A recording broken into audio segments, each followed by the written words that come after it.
Great. All right. Recording is started. If anyone can't see it, let me know.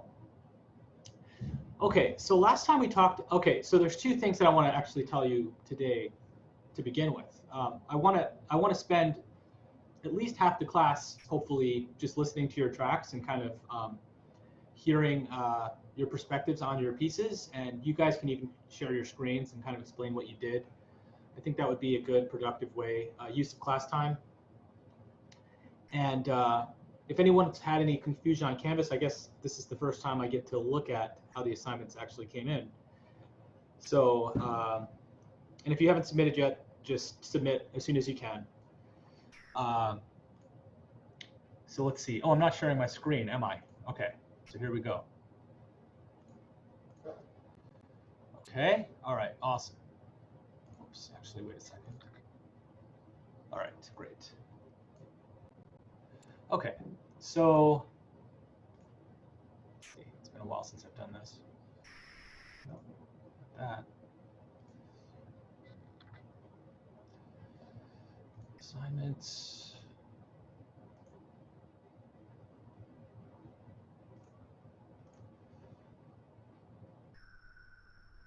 Oh, interesting. I can actually download the submissions. That's interesting. Grader. Okay, great. So I'm just looking at the submission right here, just to kind of see how it all looks. Okay, great. Yeah, this is really helpful, guys. Thank you so much for doing it this way. If you've done it this way, if you haven't done it this way, just edit your submission. This is great. Will this play? Yeah, that's really fantastic. Okay, awesome. And the project folder's here, which means I can just download this and okay, awesome. This is exactly how I would like it because everything is right here in front of me. I can just very quickly, you know, 0 out of 100. No, I'm just kidding. 100 out of 100. I could provide comments. I used to use Blackboard. Yeah, I can add comments and whatnot, and we can just listen on this particular framework. So second half of class, we'll talk more about this and make do. So I'm giving you some more time to just submit if you'd like to. If you're really far behind, just don't even worry about it. Just submit when you can, and just don't feel like just don't feel like you can't submit. Just submit something. Or if you even want to show me other stuff, send me some other stuff. Again, this past week has been really crazy with family stuff. So I'd love to listen to whatever collaboration, whatever projects you've been working on. In fact, one of the things that I want to do is include some sort of mechanism for us to all share our work, our Instagrams or whatever, our SoundClouds or YouTubes, whatever you use to share content to for the sake of networking. I think that would be really cool. So maybe we could create a little thread on the discussions forum. Okay. So with all that being said, I remember last time we talked about audio clips, basically. We talked about the ability to just take waveforms, essentially, put them onto your arrangement, and you can literally manipulate the audio at a sample by sample level if you choose. So just to kind of review that, if I go to my sample, my samples, I could take this kick drum, I could drag it onto this track, onto the arrangement, I could zoom in, and I could literally zoom in until all I see are the specific samples of the waveform. And I could, if I wanted to, go in and actually, if you guys remember this, the shortcut for cut, I could literally cut at the sample by sample level. And right, you might be wondering, what does it mean to be between a sample? Well, there's a concept called interpolation, which the software will do. It'll kind of approximate what it means to be in between samples, but that's really specific. But it shows you the power that you can accomplish. But you can literally get down to every single sample, 144,100th of a second. I'm kind of looking at right here. That's really cool, but you might find that this isn't the most creative way for you to work. This might be one way for you to work that's very creative, but there might be other things you'd like to do with audio manipulation. And Ableton actually has a lot of cool things in this realm. One of the devices you can use to control audio samples is this device called Simpler. And what Simpler does is it's basically a container for an audio file. And what you can do with it is drop samples in it, and it's a MIDI instrument at that point. So what's cool is I can show you an example. So if I drag this kick onto this drop sample here, for instance, I guess I'll start from scratch. I'll go to Instruments, and I'll go to Simpler. Okay, drag the Simpler here. There's nothing here. Then I go to Samples, and I drag the kick right here, and now I've got a kick drum. But what's interesting about this is I've actually got the kick drum, and as I play it on higher and lower parts of my keyboard, it gets higher and lower, which is interesting. So it actually, what it's doing is... Professor, we can't hear your Ableton. Oh, thank you for letting me know that. All right. All right. Zoom audio device. Great. Okay. So what's interesting is if I play the sample right here, that's what the kick sample sounds like to begin with. Now, if I change the note that I'm playing on my keyboard to be higher, it'll sound higher than that original sample. So that's interesting, right? If I play it really low on my keyboard, you can see how the sample of the pitch gets higher and lower as I'm playing my keyboard. So this is really a creative way to sample. Like you could accomplish this manually by doing something like this, right? We talked about the transpose function, right? So I could take that same sample, I could duplicate it. Like I have the sample right here. I'm in clip view, right? Remember, Shift Tab to access clip view. I could take this sample. I've duplicated it by pressing Command D, and now I could transpose it, right? I could duplicate it again. It's already transposed, right? Right? You can get a similar behavior by doing it this way, right? Right. There's nothing wrong with that. Some people actually prefer to program things just using waveforms, and you could do it all by using a waveform and just using the controls available to you in clip view for audio clips. But if you want to, Simpler is, I guess you could say it simplifies the process in some regards, because what you get out of this is you can actually use MIDI clips to control the pitch of the samples. So for example, okay. So for example, if I go to, this is device view, but if I go to the clip view right now, you're going to find that there's nothing there, right? But if I actually, if I select a region in my timeline, in my arrangement timeline, and I right click and I click, I believe, oh, sorry, I can't do it for an audio file because it won't work. I was selecting the wrong region. I believe this is the device that we were working with. So I go here, I select a region in the MIDI clip, in the MIDI track, I should say. Right click and insert MIDI clip.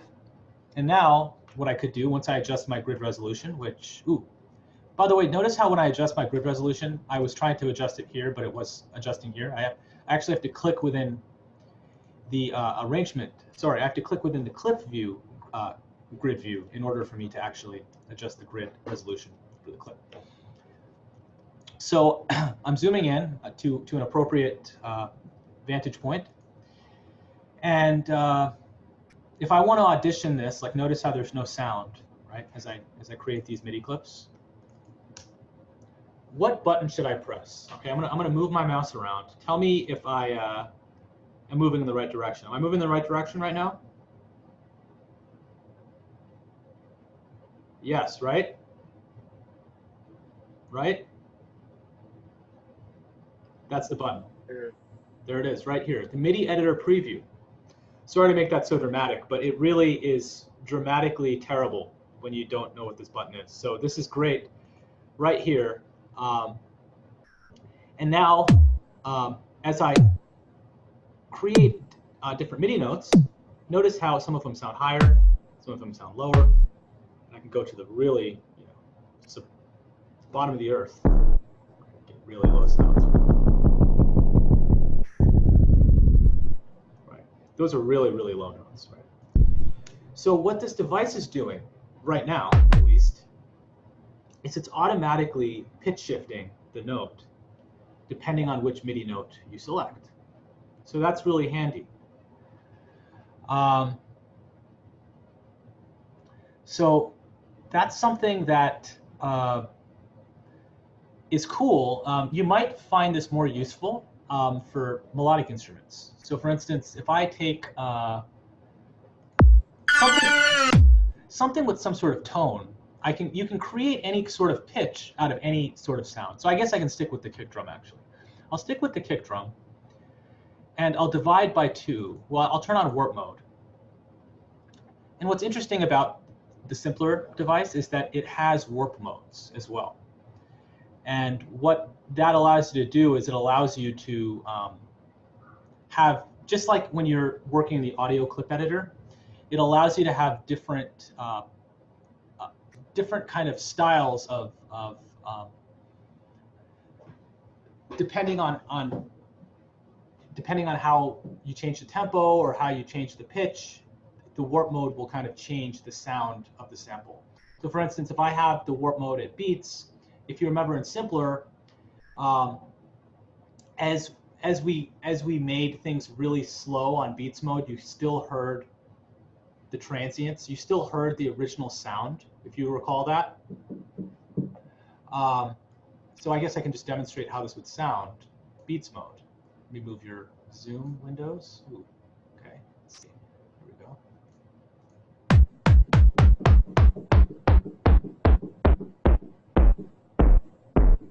Interesting, right?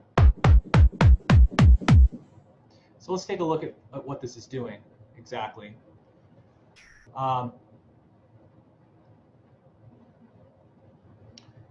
So right now there are actually not many transients here, so I don't know how much warping it's actually doing. Meaning this particular sample has one transient, exactly one transient.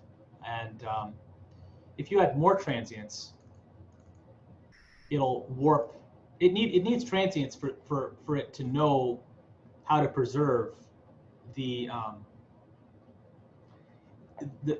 particular points of the sample. If there are no transients, it won't be able to warp anything. So so as a result, let's see. Without getting too ahead of myself, I do want to say that this right here is very similar to an audio clip, except you have the flexibility of having MIDI clips control the audio clip so that you can change the pitch of the particular sample. But this device is also interesting because it's a very unique foray into synthesis.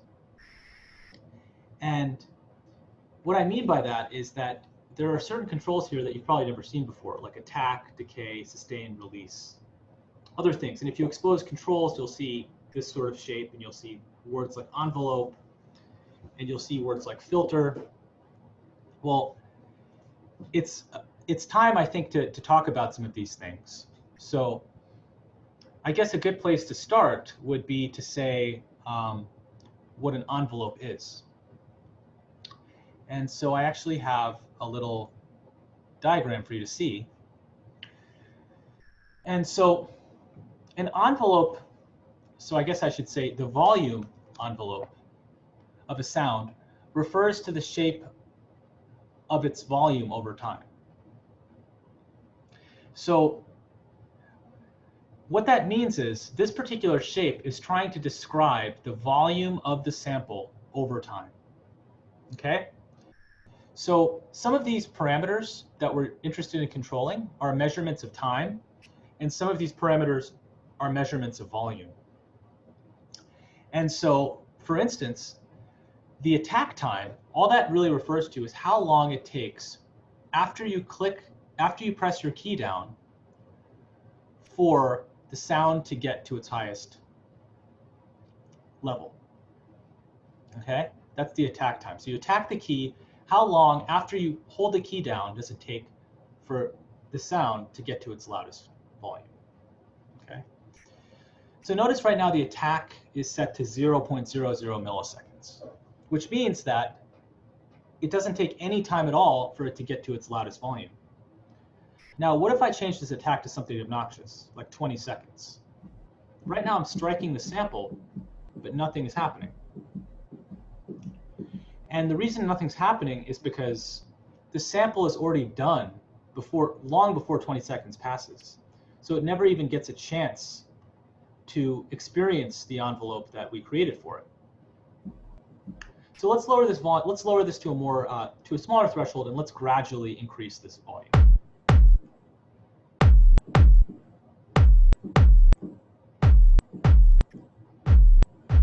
You see how it's getting a little softer? Because it's taking, what's happening is it's taking 87.2 milliseconds before the sound actually reaches its highest value. So it's basically the sample starting, it's going, and you can actually see it in time, right? It's starting, and by the time 87.2 milliseconds happens, it's at its loudest volume. That's why you kind of hear it start soft and get louder, okay? So that's what the attack refers to. It's a time measure, okay? Now, the decay refers to the amount of time it takes to get to its sustained value. So in other words, this is the most common kind of shape that people use to describe how the volume of a sound evolves over time, or how any parameter of a sound evolves over time. In this case, we're looking at the volume as that parameter. The most common parameters that pertain to that kind of modulation are over here. And this is what a classic envelope looks like. Now you might think, why can't you have like more complicated shapes? Like why can't it go down and then up and then down and then up again and then stay and then go up again? Well, I think through trial and error and through kind of finding the most generalizable, best kind of compromise, I think they found that this shape, like, it accommodates enough of what you want to do that it's kind of good enough to kind of be flexible enough to allow you to be creative in your sound design. So I guess with that precursor, this whole thing, the reason it's called an envelope is it kind of looks like an envelope from the standpoint, like a paper envelope. It's kind of a stretch, but maybe if you raise the sustain level up to here, right? Maybe if you raise the sustain level up there, you'll suddenly get something that kind of looks like this. And maybe that kind of looks like an envelope. I'm not very good at drawing, so to bear with me. With that being said, this is what an envelope is. And when you see ADSR, it's referring to the parameters of this kind of envelope, the most kind of simple envelope you could devise. So decay refers, I guess it's very related to sustain, because what it refers to is how long it takes the sound to drop down to the level that it needs to be at on average. So for instance, a piano, let's just think about a piano sound for example. A piano is a very percussive sound, right? When you play a piano, it has a percussive sound. It's like dun, right? There's like a dun, but after you hit it, it's like dun, it like levels off, right? Dun. So I'm doing my best to move my mouse in that way. Dun. And then so over time it kind of decays, right? So that is the volume envelope of a piano sound. Not all sounds have that. Like you might have something that goes, or you might have something that goes like this. Right?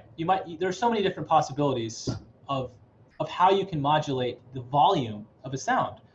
And you might think, well, that is surprisingly basic. How can you do anything interesting with that? Well, you can actually do a lot of interesting stuff just by modulating the volume of a sound.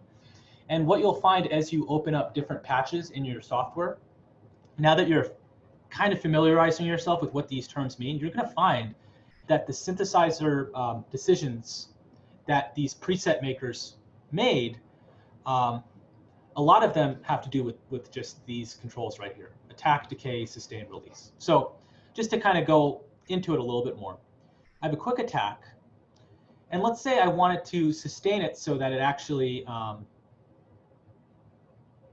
it gets softer and then it sustains at that sound. Okay, you know what? Let me get a different sound. The problem with this sound is that it doesn't last very long. So let me get another sound that lasts really long. Long tone.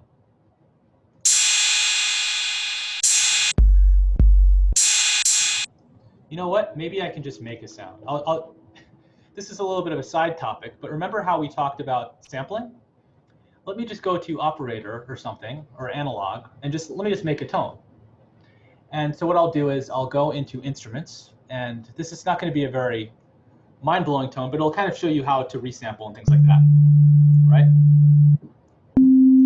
So what I'm going to do is I'm going to record this sound, right? And if you guys remember what I did last time, in order to record a sound, I actually have to set my audio input source to be to match the track that I'm trying to record. One thing I didn't tell you, that there's sort of a catch-all way to record whatever's coming out of Ableton. If you select your audio input source to be resampling, this audio track now will be listening to whatever Ableton is making, and it'll resample whatever it's hearing. So for instance, if I arm this track for recording, and I also have to arm this track as well, and I record now, check out what happens.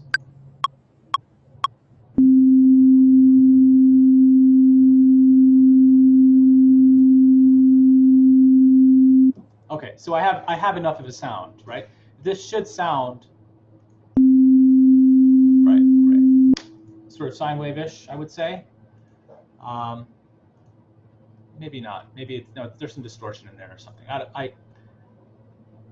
It sounds like a simple tone, and what we can do is we can take this tone now that we've generated using the resampling method, and we can actually create it in an instance of Simpler. We can actually drag this sound directly from our arrangement into Simpler. So let's do that. Let me actually go to Instruments. Let's go to Simpler. And I think I have to do it over again. By the way, did everyone catch what I just did with the resampling? Okay.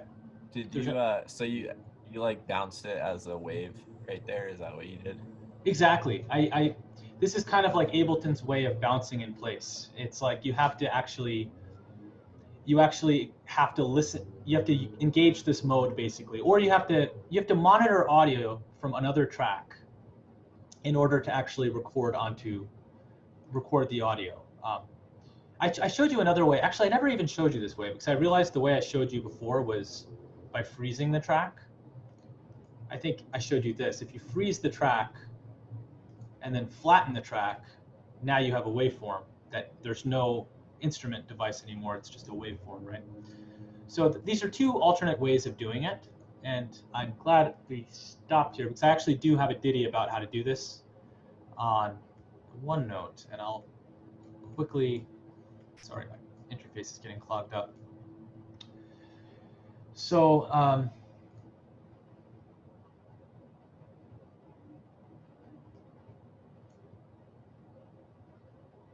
so this is all under this is all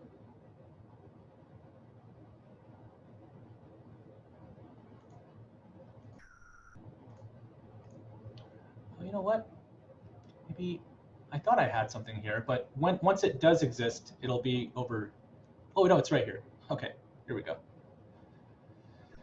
So basically, this is all here. If you want to learn how to resample, we were talking about audio input sources and how we could basically choose external in, right? If you choose external in, you basically can use your audio interface as the input source for all of your audio.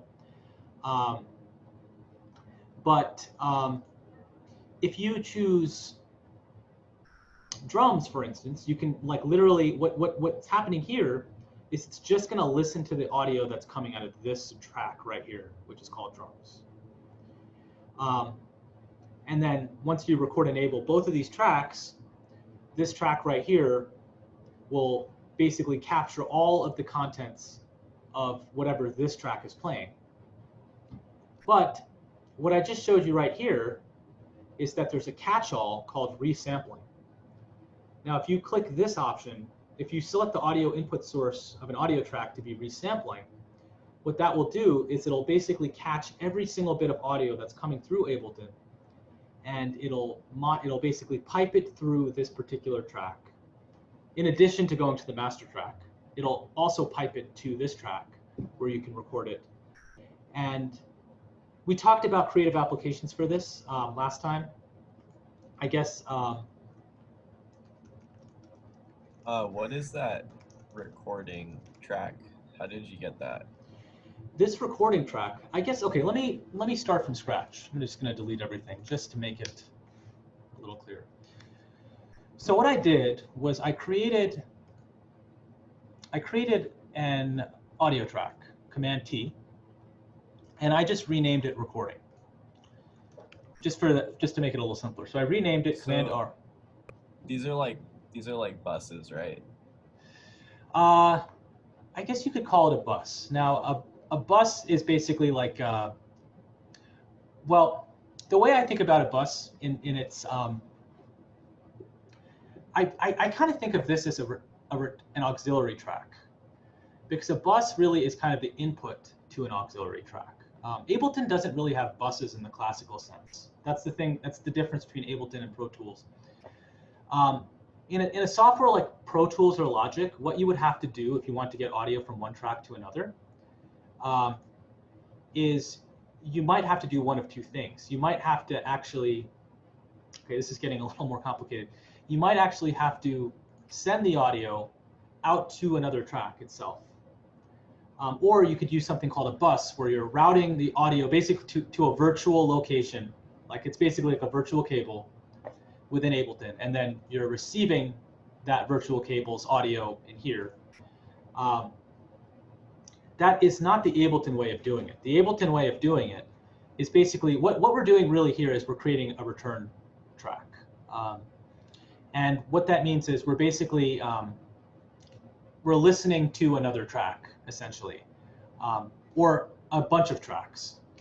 And so with that being said, to recreate this process again, what I would have to do is I could take an instance of, I could take operator, okay? I could take operator, and what I want to do essentially is I want to select my audio input source to be operator, right? So this particular track, it's an auxiliary track. You could consider it that way. It doesn't, Ableton doesn't distinguish that.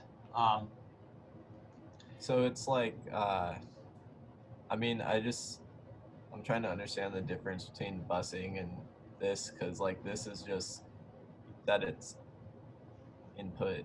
I feel like that is busing, right? When you said it's input to operator. It is busing, absolutely. I think I was being a little, semantically speaking, I think of bus as, I was getting lost in semantics. Like a bus to me. Well, I mean, no, I think you're right about that. Like busing is when you send it, but you're still sending it to a track.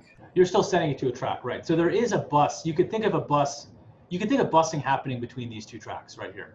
And there's like a bus that's invisible to us, whereas in Logic or Pro Tools, you might actually be able to see that bus. It would be called like bus 2. And you would set this input to be bus 2 instead of operator, and you would have to set the output of this to be bus 2. So this is, I guess that's what I was wondering is like, there's, yeah, like you can send multiple things to the same bus, and then you can have a track receive that bus. Is there something like that? Yes, and that is that. Yeah. So this particular thing I'm showing you is not a catch-all for the kind of busing that you are looking for. The kind of catch-all for the kind of busing that you're looking for. This is kind of a good segue to what we're going to talk about later. Is called groups. So if you actually select a bunch of tracks and you press Command G, you actually can set all of these tracks to go to a particular group. By but actually, no, there are two, essentially you could accomplish what I just showed you. You could accomplish this exact behavior with what I just showed you, because what you'll see on all three of these tracks, what we're talking about class right now is audio routing. So what we're really discussing at this particular moment is how we have three different tracks here, and all of these tracks are being sent to this particular track right here.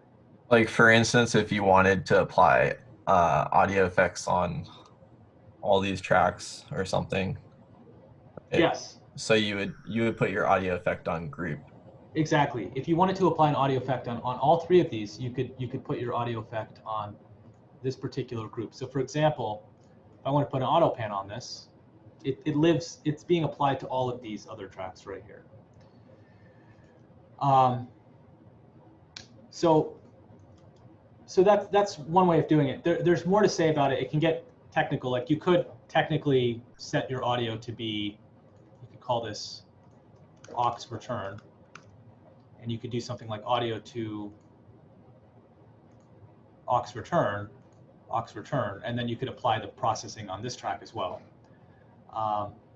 So it really, there are two ways of doing the same thing. This is like the Logic and Pro Tools way of doing it, and this is the Ableton way of doing it.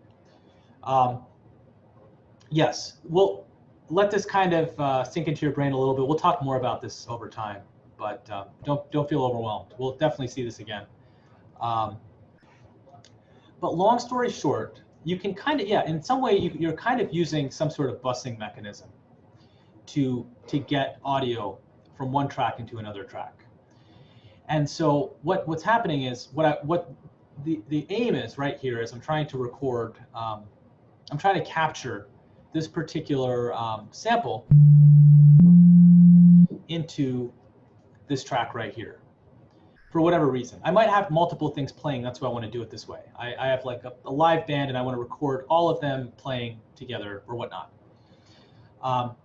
Well, if there's, what I can do in this track right here is I can set my audio input source to be this particular track right here. Or let's say I had like three different people, and I had like this guy, and they're all playing stuff, or there's a bunch of stuff playing on all these tracks at the same time. I can set my audio from to be resampling, and what will happen is every single thing that gets played in my Ableton set will be kind of bused to this track, and then you can basically record what's coming out of that. So for instance, what I want to do right here is I want to create a simple long waveform so that I can put it into simpler for fun. So if you want to do this, I don't even know. I think you don't even, well, we want to arm this track right here because we don't have a clip on it at the moment. And what we're going to do is we're going to record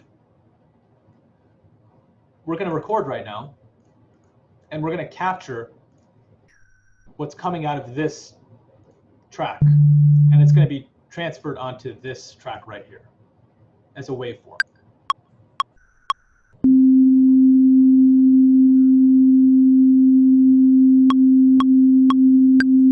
Okay, great, right? Hopefully that makes sense. And notice how as I stopped playing, it was still capturing audio, right? Because it was still capturing at that point until I actually stopped recording. Because it was recording and I let go of the note and then I pressed stop. So that's why it was still capturing audio at that exact point in time. A question. Sure. For when you're turning on the recording red button to the right, how do you turn on multiple? Okay, the way you turn on multiple is you hold down Command. Gotcha. And then there is a control on Windows. Oh yeah, Control on Windows. Gotcha. That's how you, exactly. Yeah, absolutely. And then you can record enable multiple tracks at the same time.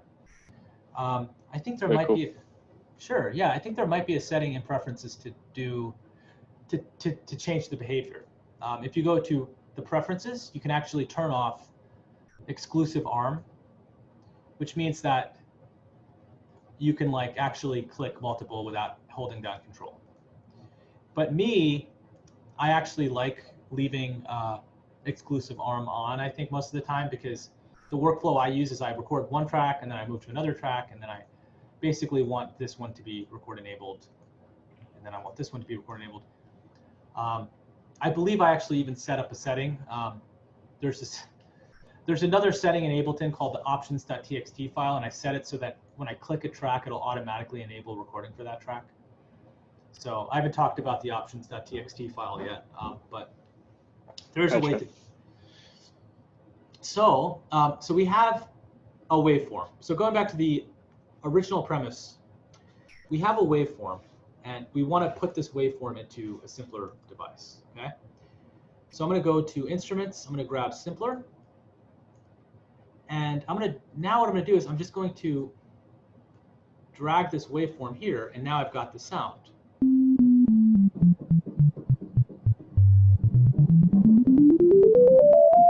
You see that? Basically, I have a sound. I'm going to actually chop it up so that it starts right away.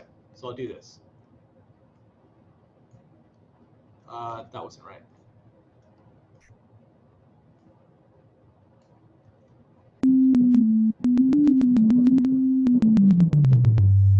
Okay, great. So you see that it actually discovered that, oh, this little clip belongs to a larger clip, and it set the beginning bounds and end bounds of this clip accordingly. But you can see how I created this little instrument right away. But you hear how there's a little click at the very beginning? It's because there's a discontinuity. It starts too quickly. So if I raise the attack a little bit, the click goes away. It's saying don't start right away, like actually start after 3 milliseconds. So this is pretty cool, right? So you can record any sound you want. It's like a sampler. You could record yourself like clapping or doing anything you want, and it will convert it to a particular sound. So for example, if I go like this, let's see. I'm going to change my input configuration. Ooh, sorry, Zoom is a little cumbersome sometimes. Okay, here we go. I'm going to create something else on this recording track. I'm going to delete this because I don't really need it anymore. And I'm going to have to change my input configuration to be something else. So first I've got to go into my preferences. I've got to change my audio input device to be my interface. Yours will look different, but you have to have it set to something if I want to record from my computer.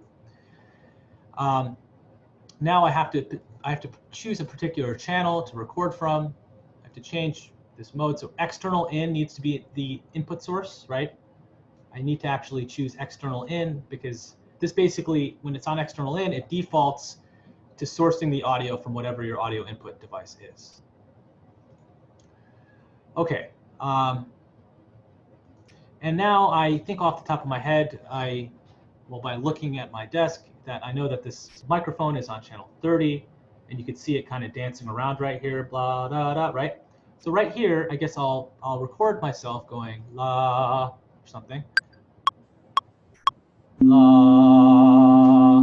Okay, so this is me going la. So what I could do with simpler, it couldn't even be any simpler, to be honest. I could just take this right here. I could drag it onto here.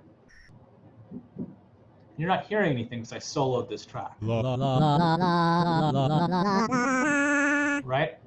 Beautiful, right? This is exactly what you came to study, right? So you can basically resample stuff very easily, and you can do a lot of cool things. Now I'm just showing you like out of the box what you can do without putting any thinking into this process. We'll talk more about how some of these modes work, but we'll start by looking at a few other modes. And what I want to say is this part hopefully makes sense, right? So I can adjust the attack. Now check this out. I adjust the attack. I make it really long. You see how it takes a while for the sound to get to its loudest volume? Now if I change sustain to be really soft, it means after 600 milliseconds, it's going to dip down to a really low value.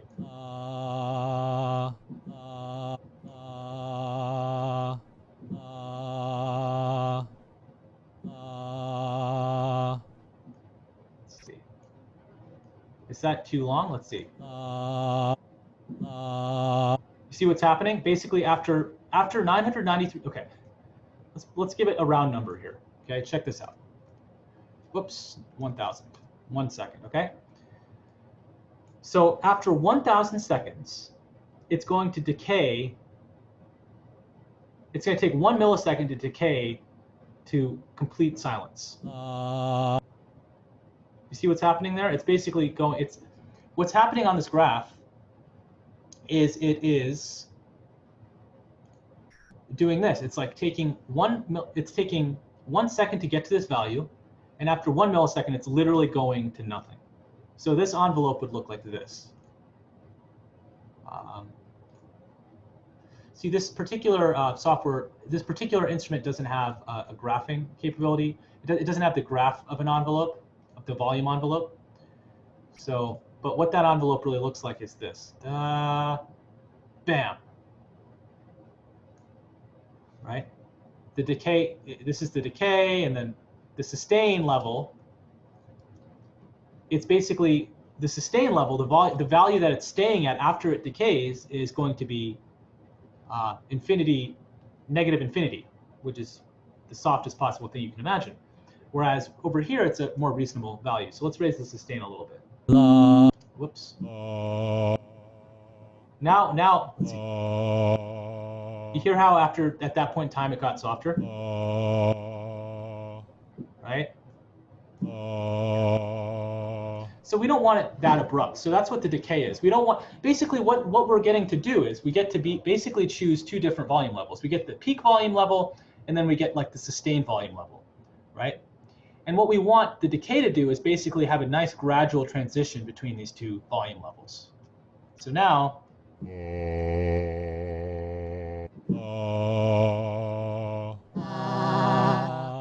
right? You heard it actually get a little softer over time. It didn't get suddenly softer like this.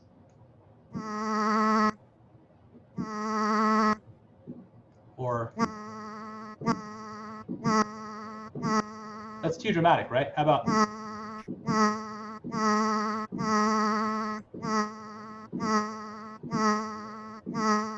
right? You can see how you can influence the sound just by messing around with the volume of the sound, right? That's pretty amazing in itself, okay? So that's what the attack, decay, and sustain do. Now, release, if you look at this graph, attack refers to the time it takes once you press the key down to get to its maximum volume. But release refers to the time it takes after you press the key, after you release the key for the sound to get back to 0. Okay? So for instance, if I turn on loop here, for instance, let's say I keep the sustain at an average volume.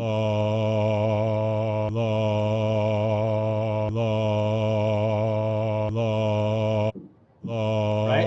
If I turn off the release and I make it 60 seconds, once I let go of the note, it's going to take 60 seconds before the sound completely disappears. Right? That's probably not what you want, because as I add more notes, it's like, oh no, I can't stop them from playing because they're never going to release, right? So that's why you want to lower the release to something more reasonable, like a second, or experiment with the parameter, right? Right. So that is synthesis 101 in terms of volume envelopes. This is really important to understand how an envelope works, because these parameters, attack, decay, sustain, release, in this particular example, are pertaining to volume. Oh, hey. Oh, cool. Wow. She's showing me that she's a plane. Okay, awesome. Now, what I want to show you next is how these particular attack, decay, sustain, and release actually pertain to other parameters as well. So we talked about a volume envelope, but really there's also the, I think what's happening here is, oh, actually, is this actually, so this is the amplitude envelope. Yes, exactly. So this is actually, it's funny, I was looking at the wrong graph. This graph right here actually does pertain to the envelope. So as you see right here, if I change the attack to be really fast, it's basically getting to this point and then kind of leveling off. This is the release time right here. Sorry, this is the decay time right here. And then this is the sustain value, and this is the time it takes for the sound to get to nothing. Okay. So you can kind of visualize the amplitude envelope by just seeing it right here, right? Now, what you can also do is you could modulate things using a low frequency oscillator. And what a low frequency oscillator does is it basically allows you to modulate something with a sine wave shape. So for instance, what this low frequency oscillator is, what the parameters that it can modulate using a sine wave shape are the pitch, the filter, the volume, and the pan. So watch what happens as for one, I have the low frequency oscillator on, and then I turn on the pitch to be something pretty dramatic.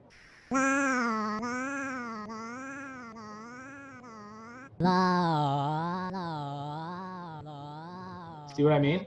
It's basically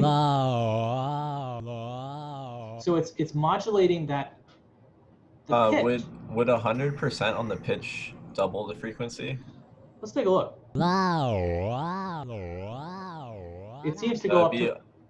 That'd be an octave, right? That's what it sounds like to me, yeah. I'm pretty amazed. I'm going, wow, wow, right? Now this kind of parameter, this kind of sound design technique right here is really useful for like dubstep when you want to do wobble basses and stuff. It all has to do with an LFO. An LFO, you don't have to modulate the pitch. You might actually modulate the volume. So right now, let's modulate the volume 100%. Oh, I did 10% by accident. Whoops, I did it again. Oops, I did it again. All right, let's check it out. 100%.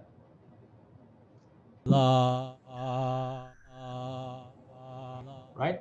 Now you can actually change. Okay, so you saw that how that happened, right? Now I could actually make this a dubstep-y kind of thing by making it faster.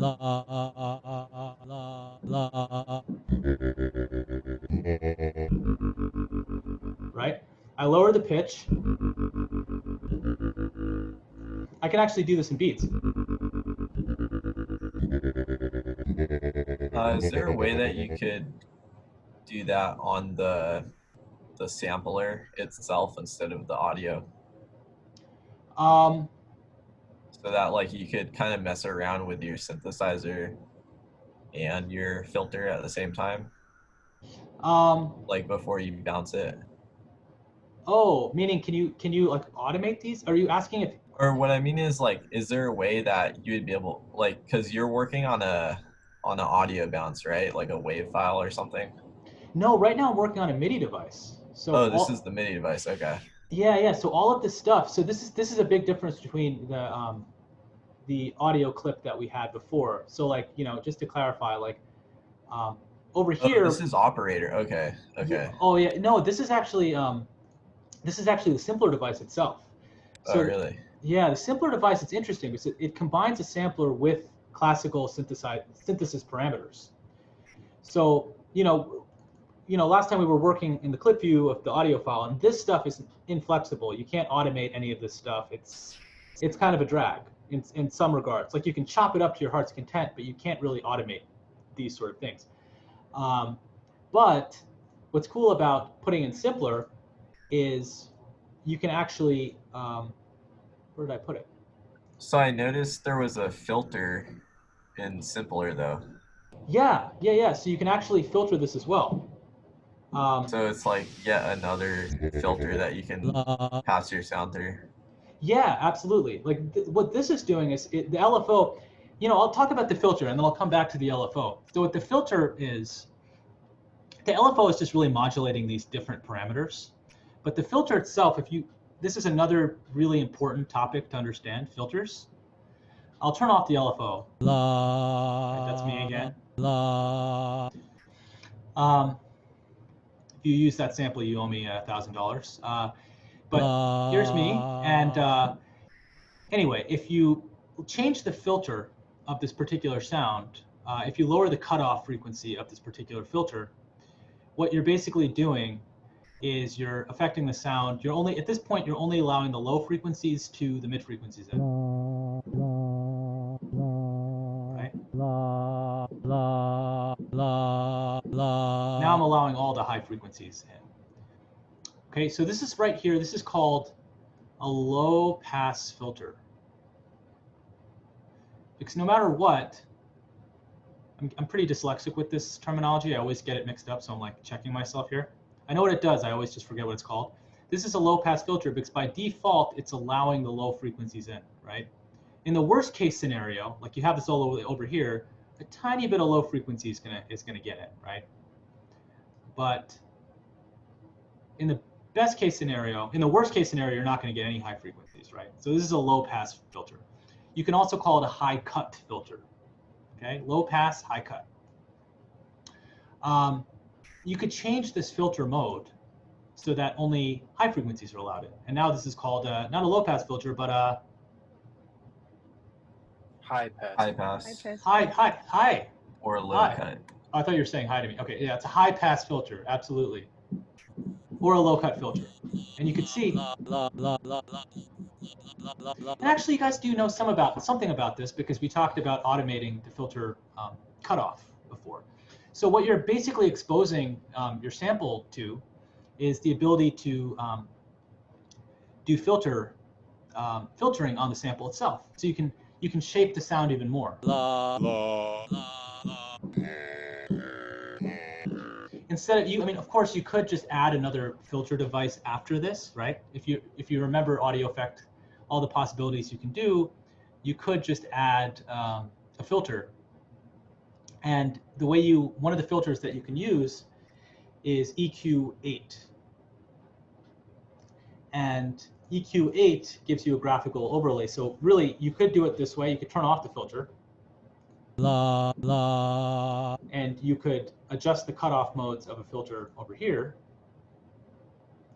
Doesn't that sound similar to this? Very similar, right? My cutoff frequency is a little different here. So notice how my cutoff frequency, what I mean by the cutoff frequency is like where the frequency, basically where this little node is sitting. I forget, did you talk about auto filter the other day or no? I actually didn't talk about auto filter. I was going to, and then we talked about automating filters instead. Auto filter is related. You could use auto filter you could use simpler in a way that's very similar to auto filter by using the LFO. And I'll explain that in a second. But first, notice how, by the way, you notice how I'm able to turn off this device by clicking this device activator button?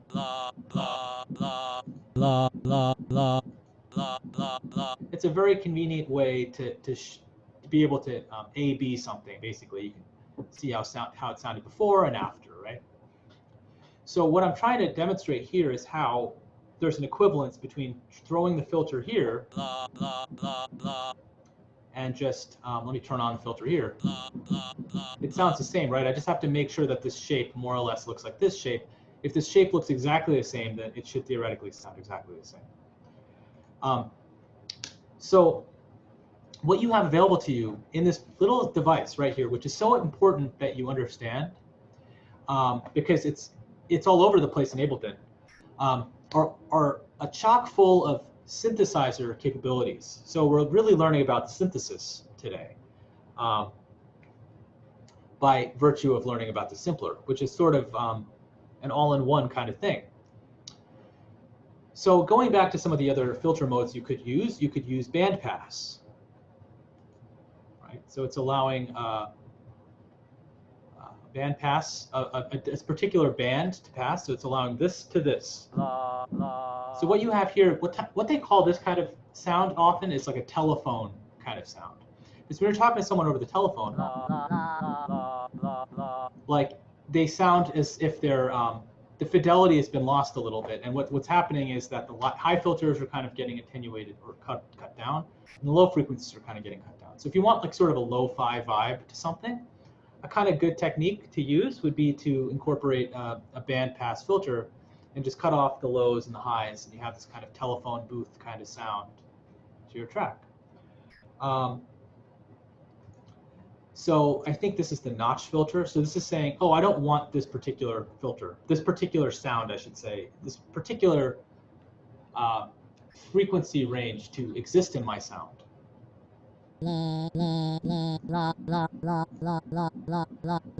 And basically, what the resonance of a filter is how steep the filter acts at that particular cutoff point. So right here, this is basically the cutoff point right here of my filter. It's represented by this dot, right? I'm moving around the filter, right? I can also drag it like this, yippee, right? But as I increase the resonance, notice how there's more, or I decrease the resonance, notice how it gets steeper, right? Or it doesn't get steeper, it gets less steep, right? Let me actually show you on this particular sound. So if I increase the resonance, look at how like pokey it becomes, right? It's basically saying I really want to pinpoint that particular frequency. Like I don't even care about this band of frequencies. I want this exact frequency. Right? So you kind of get this very resonant kind of quality sound. You're basically, right? So that is what's happening when you increase the resonance of a filter. And the resonance of a filter is also called the Q of a filter. I'm going to include especially this device on OneNote. So I want you to study this. It's very important to understand these basic synthesis ideas so that you can understand how other synthesizers work. Because I'm telling you, like if you understand an envelope and you understand a filter, you understand, and you understand an LFO, you understand, I think you would be competent enough to operate almost any synthesizer and get something out of it. So anyway, we talked about the filter, we talked about the envelope, right? Now, what we can do, what the LFO is doing in this particular case, the LFO stands for, let's play a game. I'm just going to call on someone. I wish they would show your names on the Zoom chat. I'm just going to open up the chat to know who I'm looking at. I'm going to call on Hongyu, and I'm going to ask Hongyu, what does the L of the LFO stand for? Well, I'm not sure if I know the answer to this. Oh, no worries, no worries. The L stands for not high, but low. Low, exactly. And then I'm going to ask, this is a great way for me to learn people's names too, because I'm terrible with names. Oh, I already knew Jarrett's name. Okay. Jarrett, what does the F stand for? Frequency? Frequency, all right. Yeah, absolutely. All right, now there is a gentleman over here. Let's see. Maybe I'm not clicking the correct person. Either way. Oh, Adil, what does the O stand for? Oscillator. Absolutely. Okay, so we got a low frequency oscillator. So if I throw around the words LFO to you, what I'm really saying is it's a low frequency oscillator. So we talked about how you can basically modulate different parameters. So if we turn up pitch to 100%, it's basically, whoa, sorry. Right? It's modulating the pitch really quickly. I can modulate the pitch really slowly. I can modulate it super fast. It starts to sound really interesting. You get a texture at that point, because you're basically creating another frequency in itself. I think that's like ring modulation, I would say. But right, so you might not want to modulate the pitch. That might be like a a silly thing for you to do, or it might be really great depending on what kind of thing you're trying to do. So you might want to modulate the volume.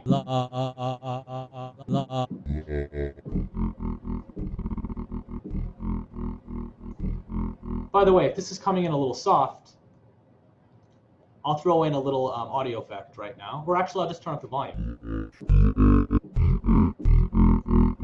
Right? So now I'm modulating the volume. The volume's going up to 100%, down to 100%. Right? So that is an LFO acting on the volume of the sound. Now, what about pan? We haven't talked about pan.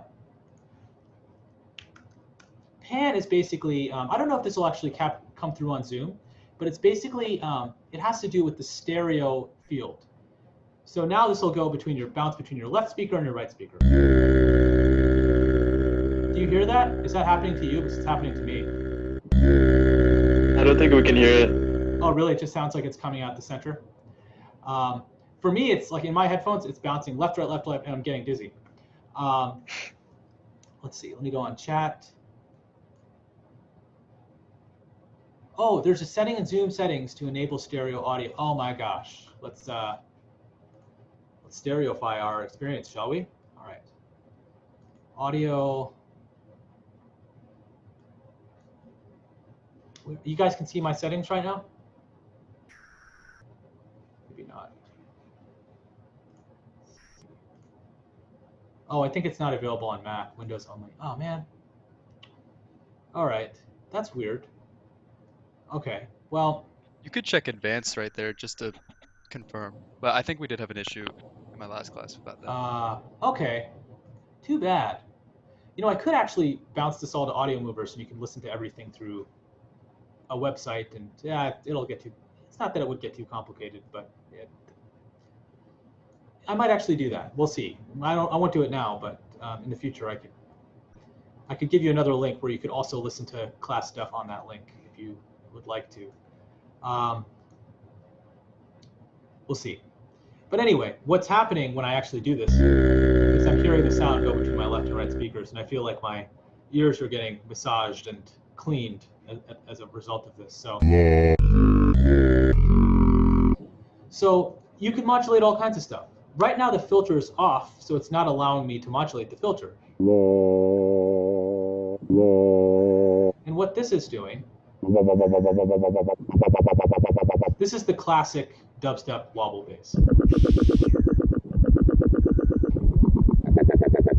And what I think is happening here is the filter's going in and out, in and out. This shape is going in and out. It's basically doing this, I think. It's going right? I don't know how many of those frames you just saw, but a lot of them were skipping when I just did it, my own machine. So unfortunately, do you happen to know what the 0 to 24 is on the filter? That's a great question. The depth of modulation. That's a great question. Well, this is 24. I clicked on 12 to see if it would change, but it didn't. Huh. I don't know do you know what those 12 and 24 means?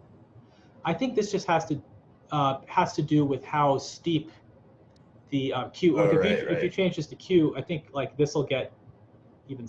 One of them will cause it to get even steeper, I think. Yeah, it's the slope.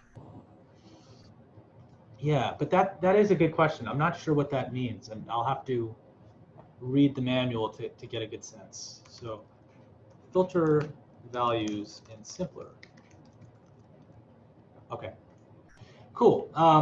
So anyway, this is a cool launching point for you to do a lot of interesting stuff. Now,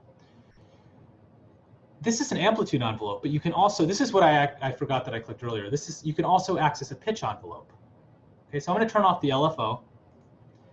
And so you can actually have the pitch change over time. So for instance, I could turn up the envelope. I actually have to, I think I actually have to, well, the envelope is enabled. I have to change the amount of semitones that are allowed. You hear that? So it goes pew, pew, right? Pew. So the pitch, just like before, remember, we're all concerned. we're using the same mechanism of these terms right here. We're using attack, attack, decay, sustain, release, but we're just overlaying these concepts over different parameters that we can modulate. And again, modulation is just means changing. So when we're modulating something, we're changing it. So what's happening here is the envelope is just a convenient graph to show I think I know what the 0 to 24 is. Oh, what does it mean? I think it's the width. Like, I think wherever your filter is at is like the center, and then the 0 to 24 is the width that it would oscillate back and forth. Oh, okay. So let's see. Let's examine this. I'm gonna turn this on. I'm gonna go really slow so we can see if I can hear what's going on. Okay, I'm gonna turn off the pitch envelope.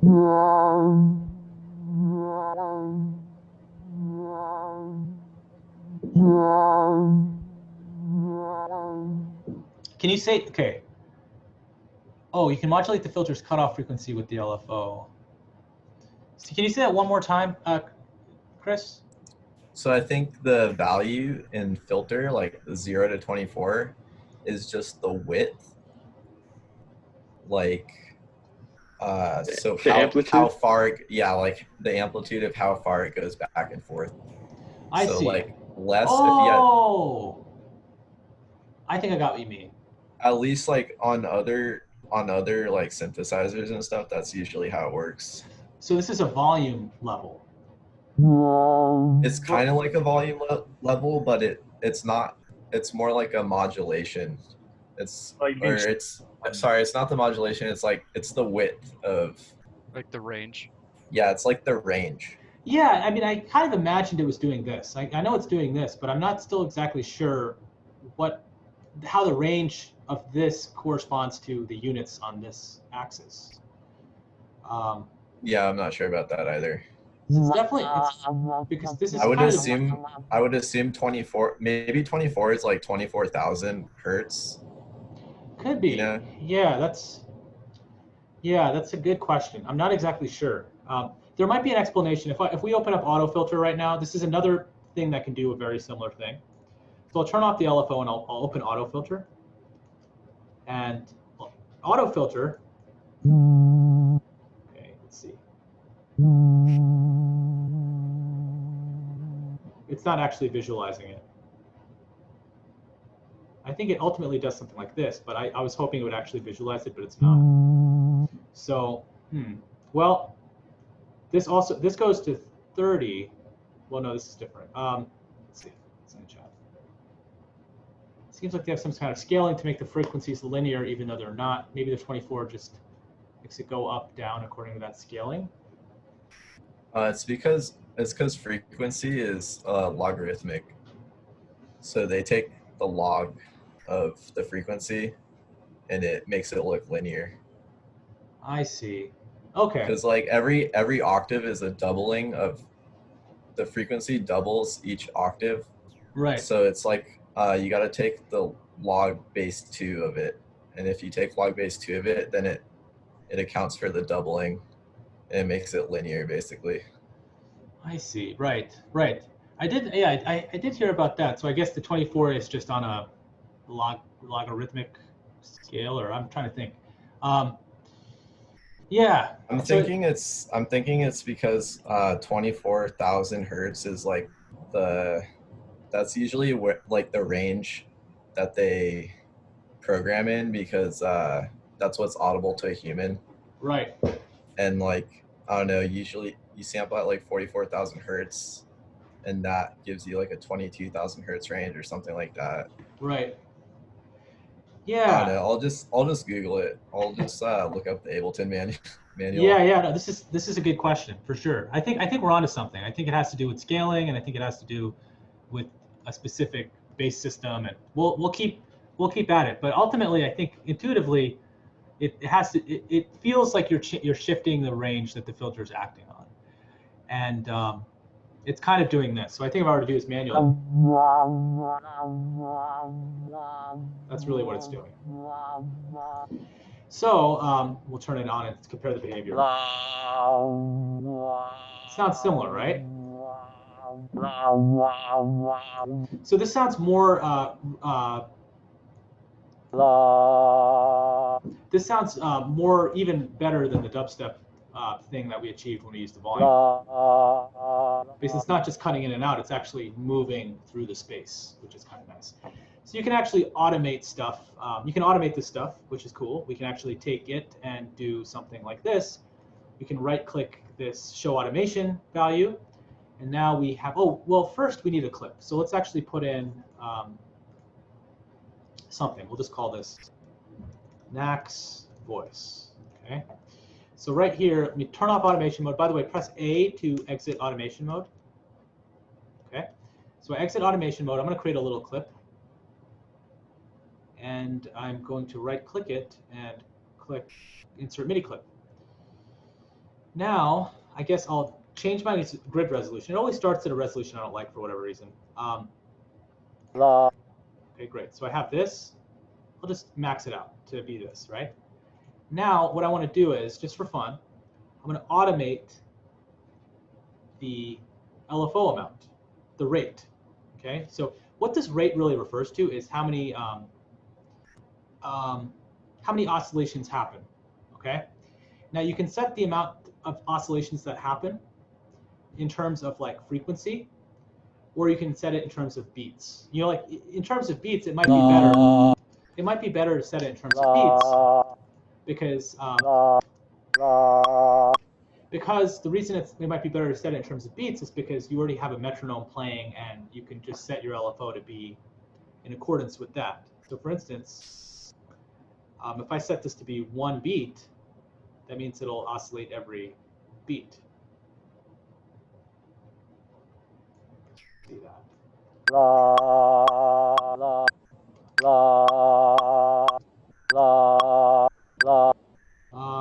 Let's see what's going on here.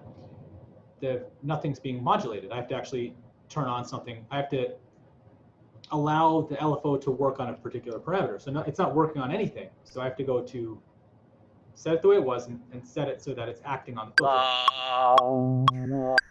Right? I'll loop that.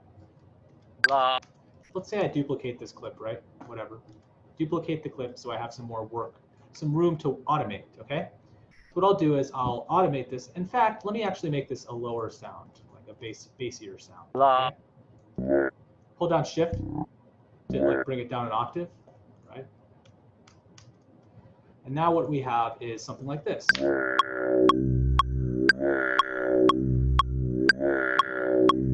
Right? And notice how it's perfectly in sync to our metronome, right? So what we can basically do now is we can automate this if we choose. We can automate the rate.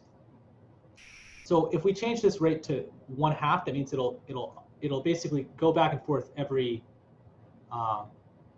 2 beats, or every it'll twice a beat. No, once a beat. No, actually. I think it's twice a beat. No, there's two per.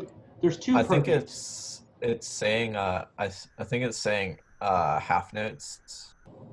Right. So like if you divided a beat into half notes, you'd have 2. I think so. So I think it's actually because we have to count for the high and low cycle of the wave. So I think it's actually 2 beats has one of them. So for instance, 2 clicks of the metronome has 1 high and low. Like wow, wow. Like if I do wow, that's 1. Wow, 2, 3, 4, 5. Okay. So if we wanted to do every single beat, we'd actually have to go to 1/4. If we want to do it twice every beat, we'd have to do 1/8. Whoa. 1/8. Let's see.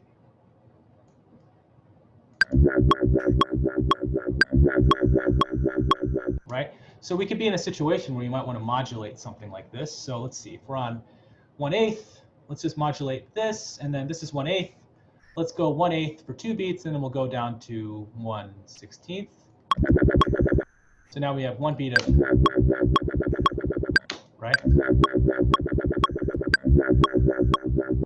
And then maybe we want to go really dramatic for that last one.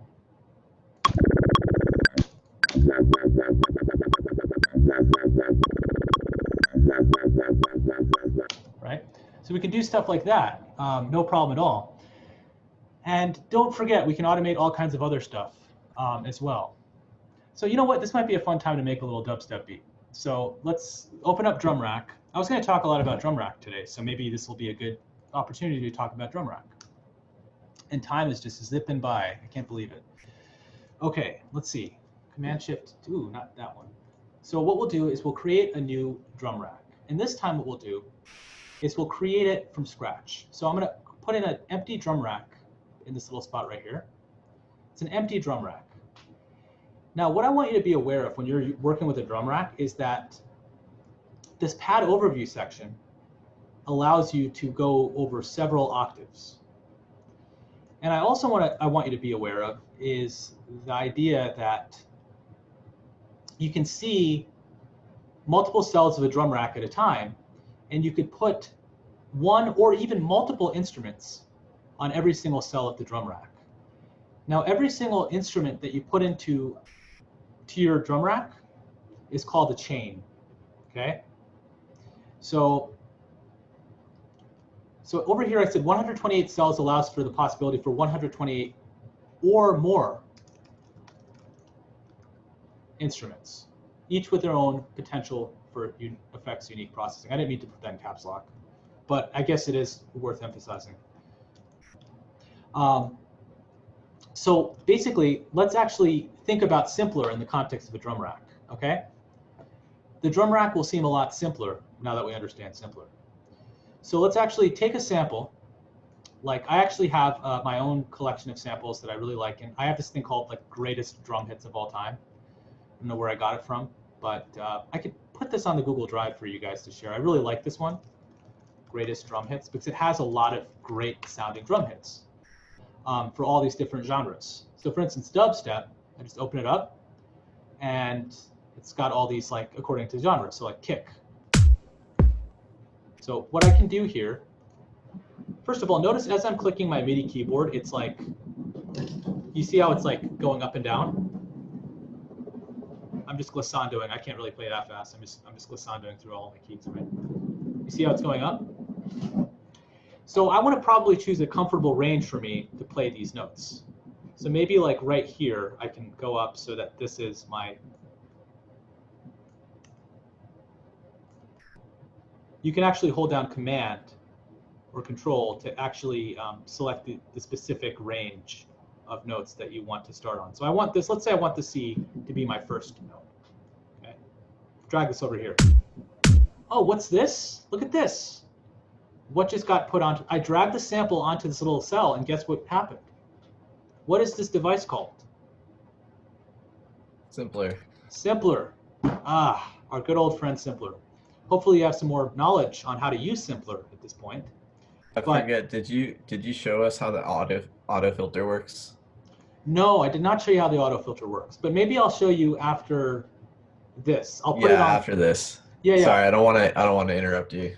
No, it's cool. I like being reminded. I love it when people speak up and tell me, like, okay. It helps me know what to do in class, and it just gives me a good direction. So please speak up if you have any requests. I take requests. So what we're going to do at the end of this is we're going to put an auto filter on this. And if I forget to put an auto filter on this, I want someone to remind me. We got to put an auto filter on this. And so what we can do in Simpler, we've just talked about. So drum rack basically is a container for all of these different. Ooh, I got to hold down Control, right? You might find yourself in the situation where you accidentally click in a different spot. So hold down Command or Control, and then you could get to the appropriate region. So I have a kick drum here. It seems okay, right? All kinds of great dubstep kick drums, right? Now snares. Ooh, that's nasty, right? Okay, maybe we can do this one. Right, cool. Right, let's get some hi-hats in there.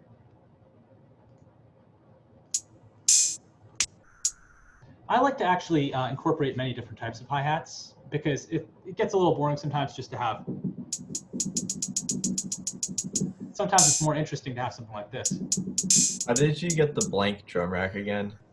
In order to get the blank drum rack, what you got to do is you got to go to drums. Yeah, the drum rack is unique in the sense that you can't access it from instruments. You actually have, oh, you can. I just lied. You can actually access it from instruments. And what you can do, you can either go to drums or you can go to instruments.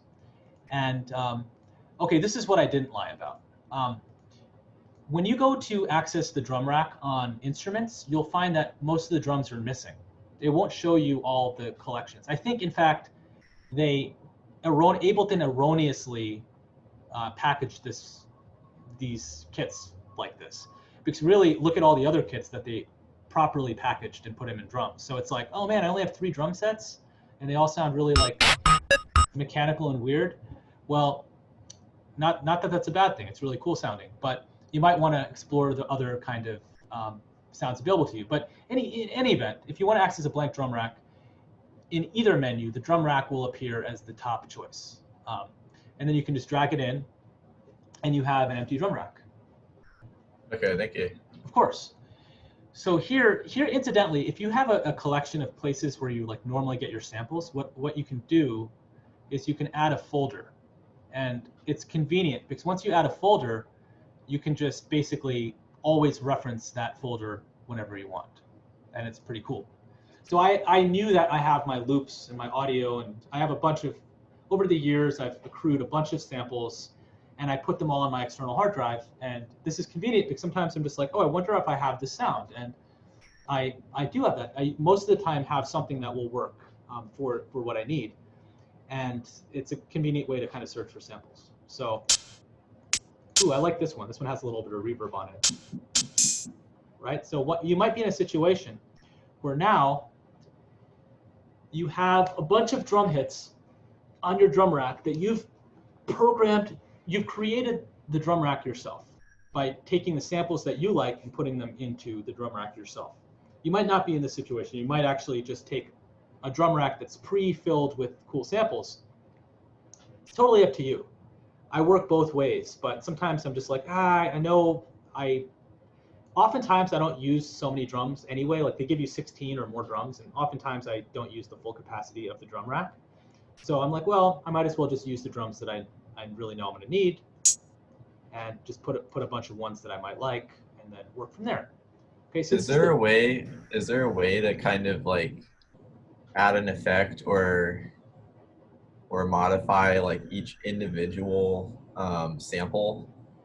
Okay. There's so much power in the drum rack. Like the drum rack. Because I'm thinking like in terms of like mixing and mastering, like if you just have a drum rack and you have a bunch of sounds on it, those sounds might not necessarily like fit in the mix well together. Sure. You know what I mean? Totally know what you mean. So so here are a couple of things. I'll show you the cool things you can do as well as the limitations. So what Chris was asking is basically, you have a bunch of drums. Can you apply effects on them separately? So can you like apply a different effect on this drum or a different effect on this drum? Because you might want to process your kick drum differently than you want to process your snare drum, for instance. There are a couple of ways. That's exactly what my question is. Yep. So there are a couple of different ways that you can achieve this, and there are some limitations that Ableton has currently. But I'll show you a simple way to do something. Okay. For one, notice how if you expand this drum rack in session view, you can actually expand each one of these instruments has their own track. So you can actually add an effect, like you can add a beat repeat on this particular drum, and notice how it doesn't get applied to these drums. This is awesome, but there's a really big oversight in Ableton's process where they have this capability in session view, but they don't in arrangement view.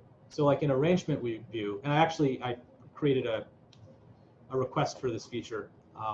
Not that I have so much power, but I've been trying to make a buzz on the forums about this, and it seems like there's a lot of people who want this. You can't do that in arrangement view, so it's kind of a bummer. You have to go to session view to see all of these parameters. That's okay. That's one thing to keep in mind. So like you just got to do it in session view. It's not like you can't do it if you did something in arrangement. You just switch to session view, right? Well, yes and no. So for instance, let's say I want to do this, decay, show automation. Let's see if this is the truth. Okay, so I'm on this beat repeat, show automation.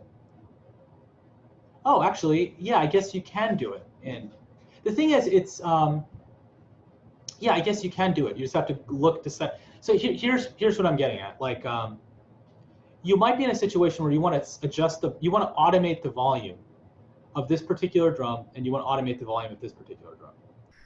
What you have to do is you have to go to session mode and click show automation, and now that automation shows up here. And now So you wouldn't be able to get there from arrangement view, like? No. But you actually see how that automation is working. You could also just automate on the fly. This is one way you could work. I'll show you another way you can work. See, this particular way of working is cool because you get to preserve the drum rack as one instrument. Like it's like one meta instrument and everything is all together. The other thing you can do is you can right click and you could, it's been a hot second since I've done this, but let's see if I remember how to do this. You could take the drum rack and you could do something called, there's a way to extract chains on the drum rack. I think you can do this. Gosh. There's a way to do this. Extract chains, drum rack.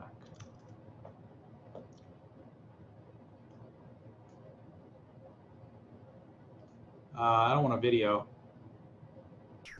There's a very simple way to do it. I'm just blanking on the exact way to do it.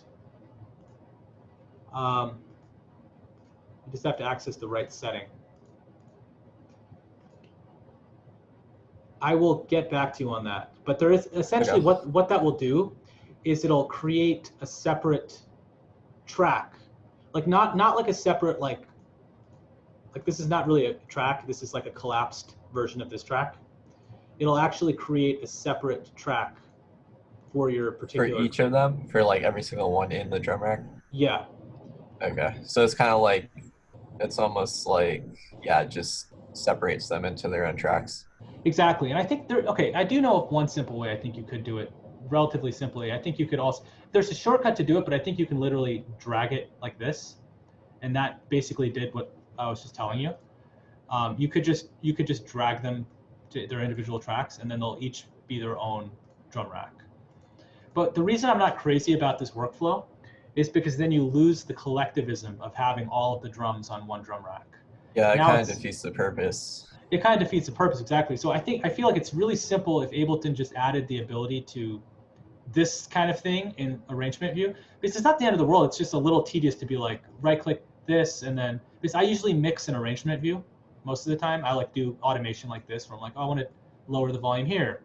It's a little tedious to have to go and do this. It's possible. It's just like a little tedious to do it this way. I mean, you could use it to like break down a preset drum rack or something. Like if you wanted the kick drum out of the 808, you could extract it like that, right? Oh yeah, you can just extract like one drum, if that's what you're asking, like instead of doing all of the other drums, for instance. But anyway, that is mixing, more in the mixing vein of fixing. So so if we're talking about the drum rack, one way that you could use it would be to actually adjust, you put all the samples you want into the drum rack, and then you could actually use Simpler to actually tweak the parameters of each drum sound. There's a lot more I could say about that, but maybe we should hold off on that discussion in favor of just talking more about stuff that some of the student work. And you said to remind you to put the auto filter on it. Okay, auto filter. Okay, let's do the auto filter. Let me actually put the auto filter on this track right here. Max voice. Okay, actually I did put it on, I just didn't use it. So auto filter, what auto filter really does is it allows you to adjust the filter cutoff of a filter but it does it automatically. So it basically, you know how basically what we were doing earlier is an auto filter, because it's filtering. In this particular use case where you're actually using an LFO over a filter cutoff, that is what the auto filter is. So in this particular case, all it does is it combines these two functions into one button. So, Okay. so for instance, like if I want, let me just turn off the LFO and let me turn off the filter. And let me play this from the beginning. This is a catch-all. This is a great device. So you might want to do this. Let's see. So right now the rate is super slow.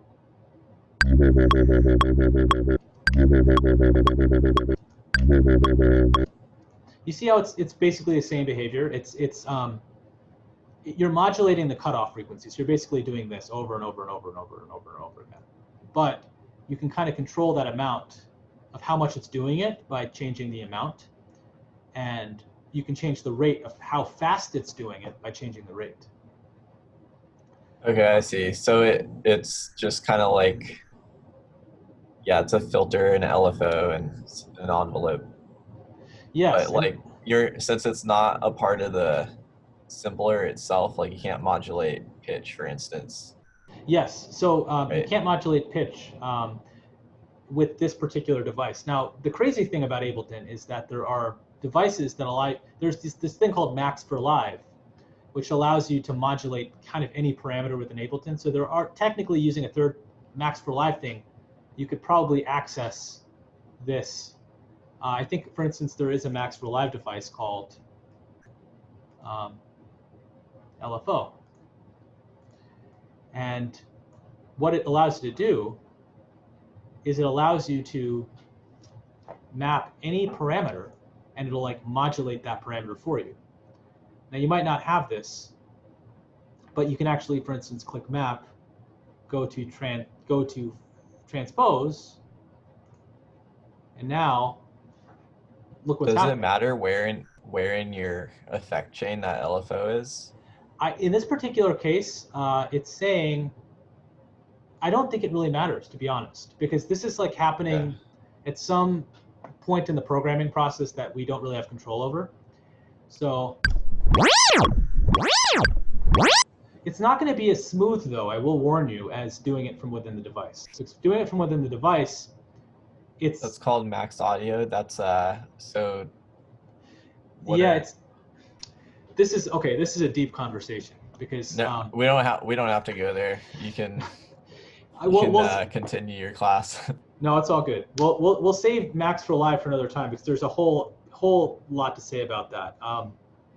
But anyway, guys, let's take 10, and then we'll come back and we'll listen to some student work. And yeah, it's been a good first half. As usual, I think I have too much stuff, but we'll hopefully this all makes sense. We'll keep working with drum racks over time. We might even talk more about them at the end of class. But let's come back at 12:45. All right.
All right, folks. I'm just going to ask you guys to start your videos again.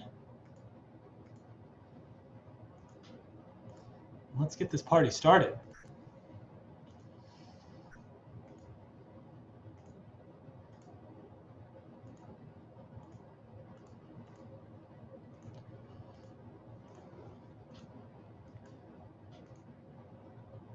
Oh, whoops, didn't mean to ask that. I didn't mean to ask you to unmute. Start video. Start video. Okay, great.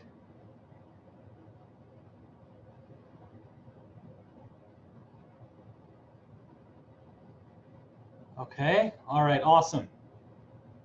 Getting more folks here. Okay, great. Okay, let us, do you mind, I guess, if we just, whoever's track I see first, we just kind of look at and listen to? Okay, I saw one head shaking, so I'm gonna say, yeah, let's do it. All right. Is this person here? I don't think this person is here. Or if this person is here, I don't see them, or I don't know their name. This person is not here. Charlene, I don't think is here, so let's skip. Didn't show up, so no choice. No, I'm just kidding. All right. Let's see. I'll go to the next person. Adil. Okay. Okay. So I am seeing. So I don't mean to put people on the spot here, but it's okay. It's Yeah, I couldn't embed the audio into it. Like I was just like lost for a bit. Oh, really? Sent it as an attachment. Yeah, me neither. I was having a lot of different. Like I tried a bunch of times. I couldn't embed it for some reason. Yeah, me too. Do you know what? I went with a Google Drive link. Okay. Did you guys? guys? Is that okay with you if we just put a Google Drive link to our track? I prefer MP3. But let's see. If I put a Google Drive, if I click this, let me just see how many clicks, extra clicks. I attached a media file too. Yeah, because it should go right to the wave. Okay, I see. If you attached a WAV file. That's not a wave. That's the thing. That's ALS, Ableton flat set. Yeah. I've never actually opened one of these before. That's cool. I think that using the embed button expects you to have like an online source for your track. You need to use the upload media button instead. Oh, to actually put it into the submission. Ah, that's really good feedback. So I as a student, or as someone who's not a student in this circumstance, I couldn't test that. So I will. And also for the embed images, when you asked us to put our screenshots in, I feel like you would need to have all your screenshots on like Canvas's remote server. Like I don't think you're allowed to embed, at least on my computer, it didn't let me embed directly from my local file system.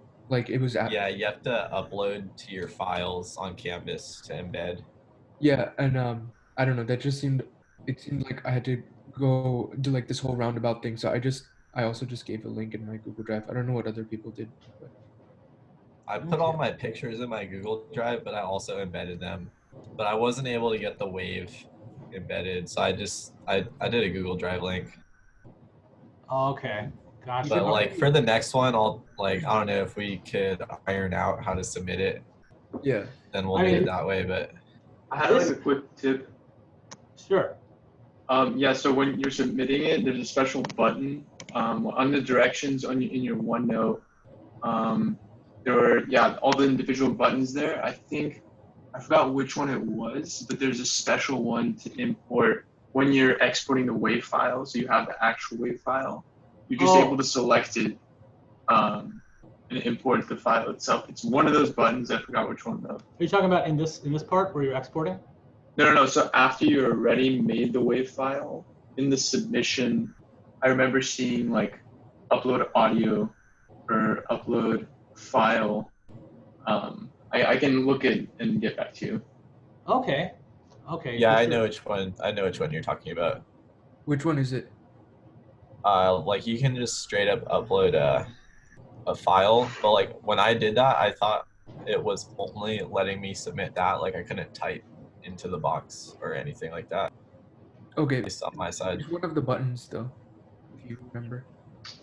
Nicole, I was Yeah. able to embed everything. So if you want, I could like share my screen and show which buttons are the ones that I used. Oh yeah, that's great. Thank you. So let me. Oh, yeah. Screen sharing is disabled for me right now. Okay. Okay, I just fixed it, so you should be able to do it now.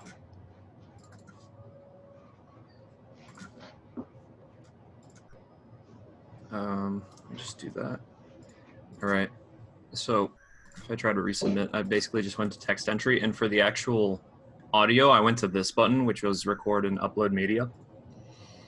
And then instead of record, I go to upload, and then you can select the audio file from there.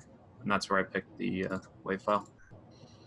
And then that uploads. And for the images, I had to go to Canvas, and then I had to upload the actual, I had to click on my files and upload all the different images that I wanted.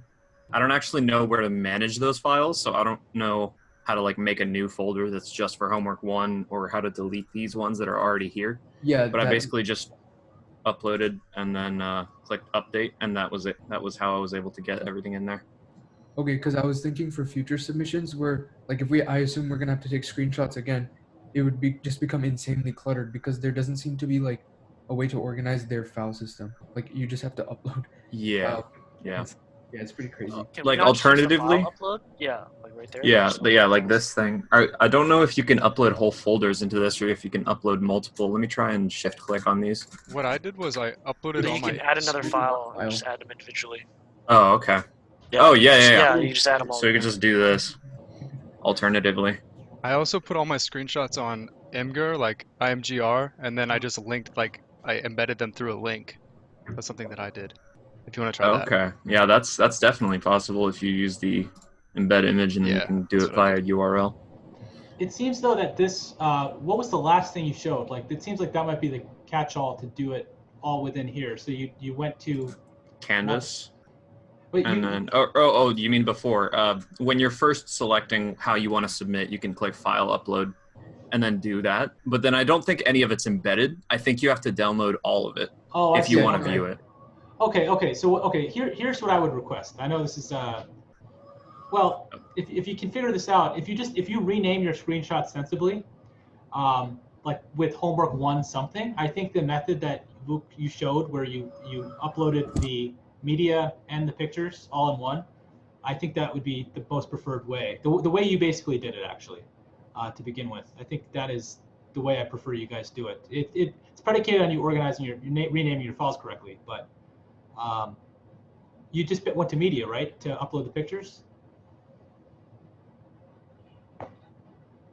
Yeah, that's exactly what I did. What we did with that button. Okay. Yeah. So does it let you upload more than one media? Yeah. Okay. I think like it inserts it, like when Vuk had it on the screen, it said like this is a media comment, and then another one you can do under that. So Can you like type text in there too? yeah, I think like above and below them, so like you can separate them. Yeah, might have to work around. I had a similar problem with embedding it, but you can actually embed things through Google Drive. If you upload your screenshots and stuff like that onto Google Drive, you can upload it from there. Like, if I can share my screen really quick. Sure.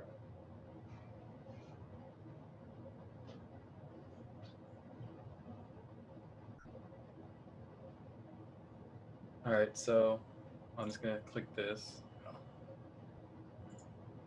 So you go like text entry, and then like whatever you want to do, like this would just be like a track or something like that. You like just like put the name in, then Google Apps, and then you can click like whatever folder you have it in, and then just click that, and then embed, and it should embed the image into the thing. Oh, that's cool. That's like, it's pretty much just embedding the image, but not through Canvas's weird way. It's just like you just upload it to Google, like to Google Drive, and then just do it like that. Oh, that's cool. So okay. our project folder should still just be a Google Drive link though, right? Yeah, the project folder should just be a Google Drive link because that I have no choice but to download if I choose to open it or download it for whatever reason. But yeah, so these are great solutions. I guess like you could use Imgur. You could use Google Drive. Google Drive seems more integrated, so that might be the best way. But I think the best way is probably, if you want to just do everything within Canvas, is the way that Vuk showed, where the only downside to that is you have to name your files correctly so that you don't get lost in the host of files that you'll eventually have. But I think it'll really help me, because I'll just be able to see everything and comment right on the page and get through more submissions. And you know, the easier it is for me, the more yeah, it'll just help. So great. Just try to figure that out as best as you can. It'll get easier with time. It wasn't too hard once you figured it out, right, Vuk? It was more straightforward. Yeah, it was really straightforward. Okay, cool. So awesome. Professor, can we resubmit? Yeah, in fact, if you've already submitted, I've allowed unlimited submission attempts. So I actually prefer if you could submit it this way. I'll probably start looking at the projects like, you'll probably start looking at them like Saturday or something. So just resubmit or something as best as you can. If not, I'll start at it. But this is just so clean. I just love. I guess I'll share my screen too. Thank you. It's just like, oh yeah, he did this, did this, did this. This is, yeah, that's clean. So great. All right, we'll have a whole other laundry list of stuff for screenshotting for next time. But in the interim, Sherilyn, I think I don't know if that's how you pronounce her name. She's not here, so let's go to Adil, and let's just listen to your track. But you know what's funny, Adil? When I open this, I think this is the AL. Oh, never mind. That is correct. I just resent it. Okay, awesome. All right. I'm sending the. You want me to send the Ableton file, or is it cool? That's cool. Maybe you could like have your screen ready to share, and you can talk about it afterwards. Okay. Cool. I'll just play it.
Adil a round of applause. Yes. Maybe you played Maple Story. That's like the Maple Story intro theme. I played so much Maple Story, dude. Yeah. So you feel it. You feel that in your soul. And I feel it. Yeah, I was trying to. That's really cool, man. I really like all the builds you have too. Like, there's a really cool drum build near the beginning that was really awesome, and it just has.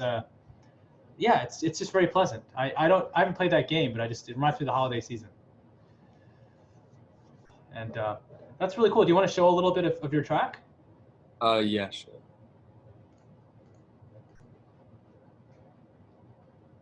Oh, let me stop. All right, go for it.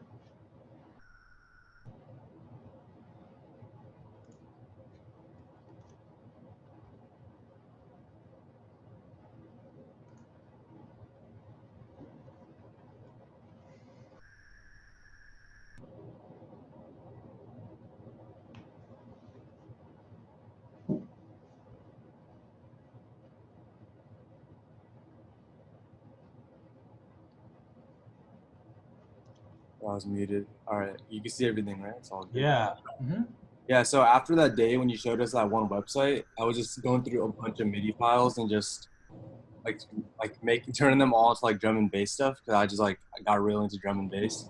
So like I don't have that many filters on everything, but it's just all the main instruments. Like to start it off, I put piano. Can you guys hear it? No, right? I can hear it. Okay. Yeah, it's main piano. The main melody, I use Serum. If you guys know what Serum is, should I like go into that or no? No, right? Oh, you can explain a little bit.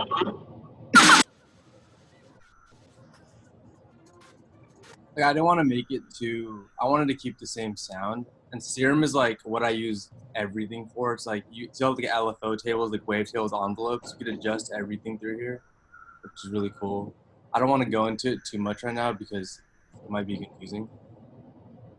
But yeah, like if you know, there's like a bunch of like plugins you can put in. And usually there's a bunch of more like settings I'd put, like a bunch of like reverb, you know, stuff like that.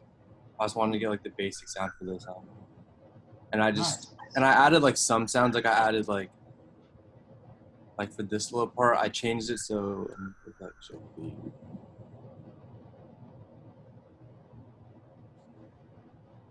Like everything was really basic, and I wanted to throw in some stuff. I think you cut out for a second. I couldn't hear what you said. I can't hear what you said. Yeah, it just like exploded on me.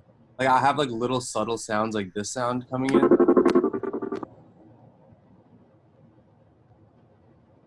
And it's really light, but when it's like all together. That's awesome. I don't know, my stuff's like crashing right now. I think I'm like, I should go to the Zoom. Not.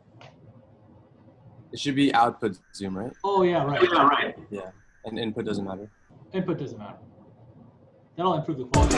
And then like I have like this screeching sound like doing. Subtle.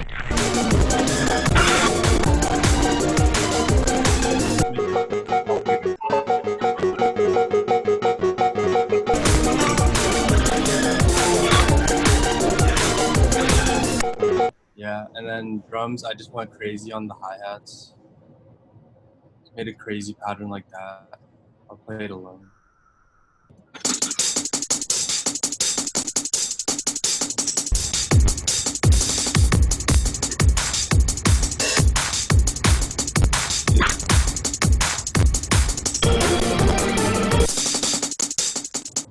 Oh, I love it. I love the glitchiness. I do want to point out you have some different. Can you go back to the drums really quickly? The hi-hats. I appreciate that you changed the volume up for those different hi-hats because I could see the MIDI velocity editor. Can you mouse down there and you can see how it alternates. This you're talking about, right? Yeah. Yeah. So I've noticed that you can even have the same hi-hats all running through, and if you change that up, it'll make the whole thing sound different. So I've been starting to do that more. Absolutely, that's great, man. This is very dynamic sounding. Extremely. I mean, it's still. I'm excited to listen to it in its full sonic glory when it's not. Well, actually, I kind of did when I listened to it on my computer without. I guess everyone will get a chance to listen to it in its full sonic glory when they're not listening to it over Zoom. But even through Zoom, it sounds very dynamic and interesting.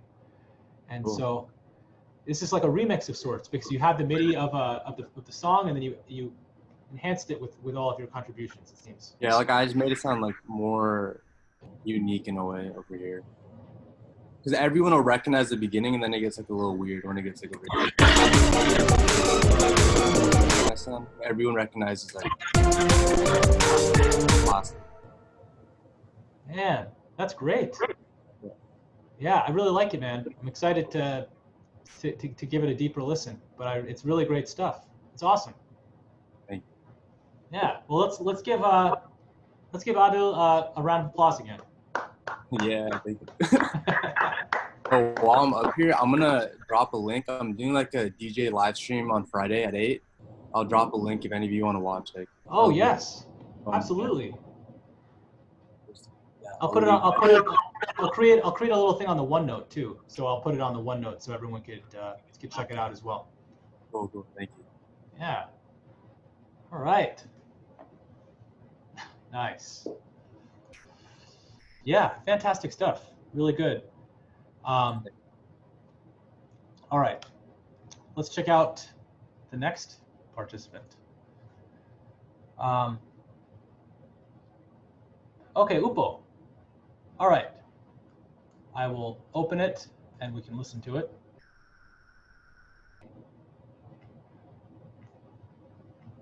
Sounds good.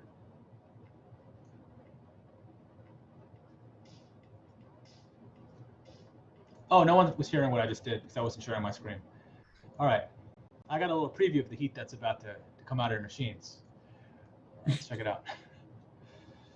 By the way, when you clap for everyone, make sure you unmute so people can really appreciate the clap. All right.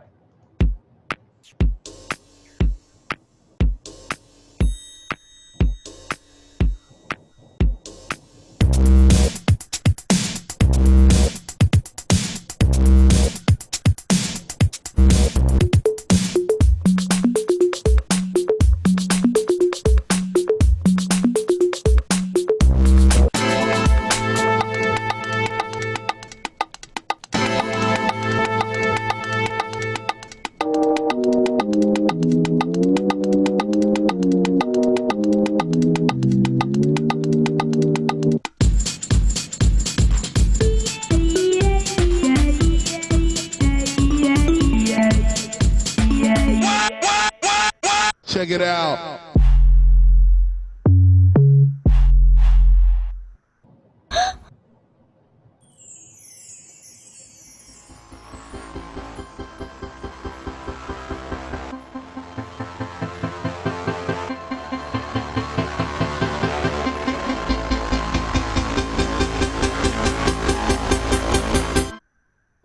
Hey.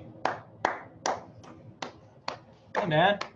Yeah, I caught some of those references, man. I heard some Giant Steps. I heard some Yardbird Suite. It's great stuff. And then it's really good, man. It's dynamic. Kind of reminded me of that, gosh, there was this one artist who used to always do complicated remixes and was it Girl Talk? I can't remember. I think it was Girl Talk. And they would just have very interesting mashups and redubs and all this stuff. It seems like it was like a foreshadowing for that last thing. That last thing, it was heating up in its own way. That was really cool. I'm curious. You want to share what you did on your screen? Yeah, sure.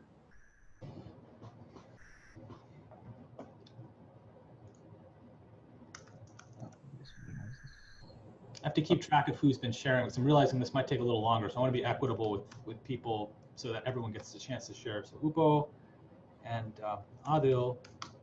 Okay, great. Can you see the screen? Oh, yeah. Okay, cool. So like I used a bunch of samples actually. I didn't create a lot of this stuff like and honestly I just threw together a lot of sounds. But yeah, like I just started out. This was MIDI programmed in the beginning. It was just like basic drum beat that I just created, and then I found out that it was somewhat entertaining to transition from one beat to another.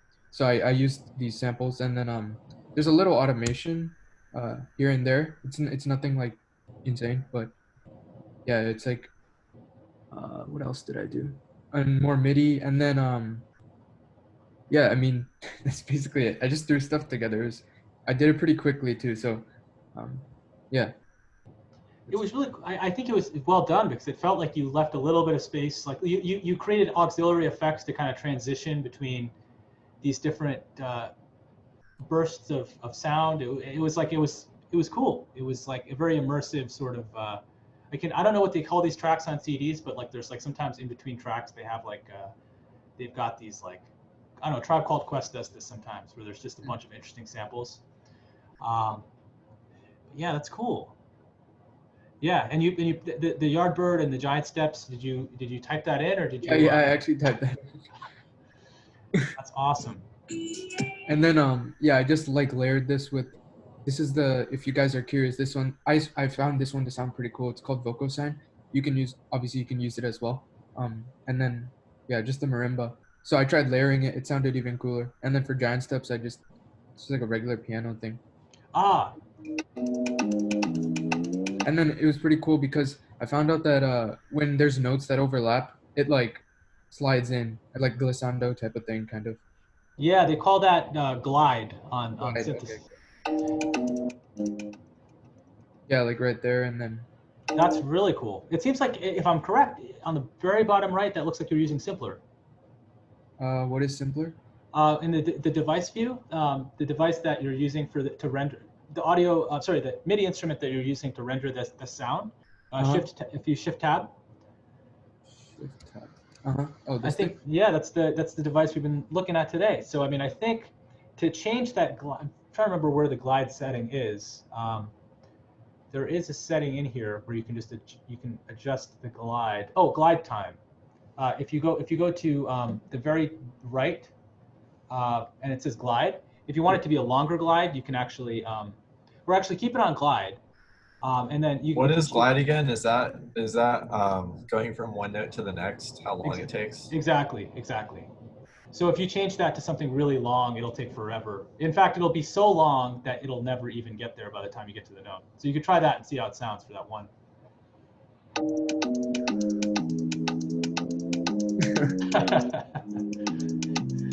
Yeah, so that's cool, man. This is great, and I noticed that it has some sort of, yeah, because you're sampling a sound that has like a chord baked into it. Like Simpler, that's the sample that's in Simpler. Yeah.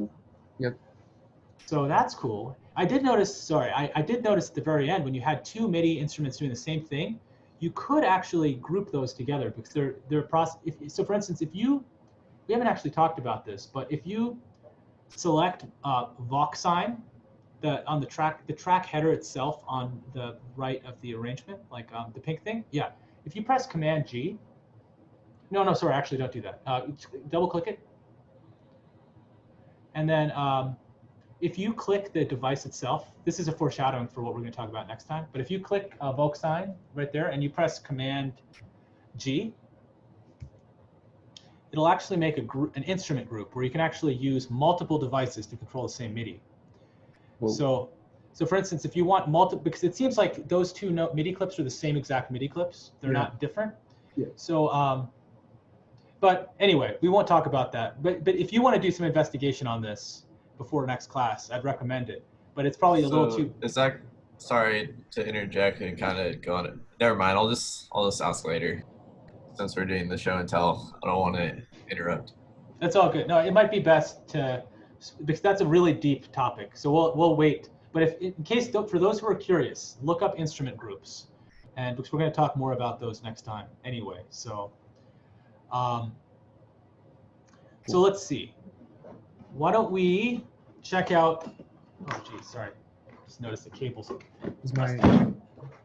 Well, anyway, that's great. Let's give Adil a round of applause, and make it a round. You know, like an actual round of applause. All right, great. Unmute those mics. You know, use your elbow or something to just press spacebar, unmute. Yeah, in case you didn't know, you can hold on spacebar to unmute, to temporarily unmute. Yeah, you even got a digital clapping emoji from Alejandro. So it's good stuff. All right, great. All right, let's see, what have we got here? We've got someone's track. Oh, Queeling. Is Queeling here? Oh no, Queeling I think can't be. I think Queeling is across the world right now, so she might not be here. Uh-oh, I'm just kidding. All right, let's see. Let's keep going. Okay. Look at those waveforms. Okay, so this is okay. This is not ideally. I mean, we talked about how to submit. So ideally, we could figure out a way to embed all this stuff as well. But I don't know if this person is here right now. Are they here right now? I don't think so. All right. Let's move on. Are you not sharing your screen, Professor? Oh, I'm not. Okay, never mind. Okay. Thank you for letting me know.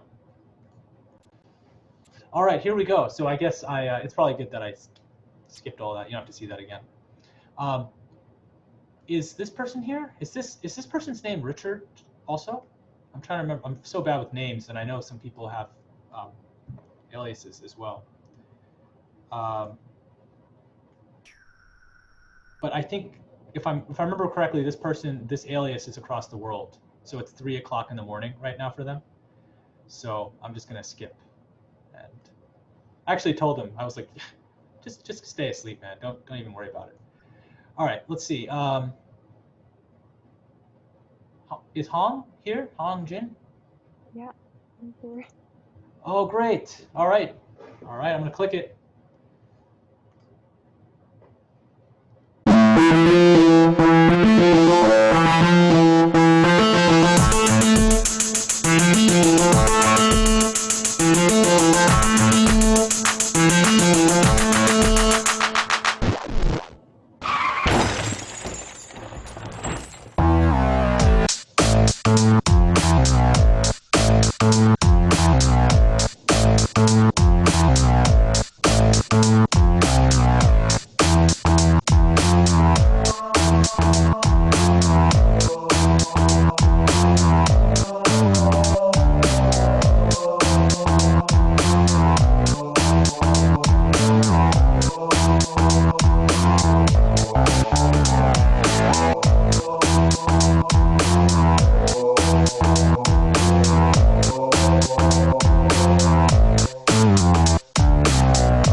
Nice.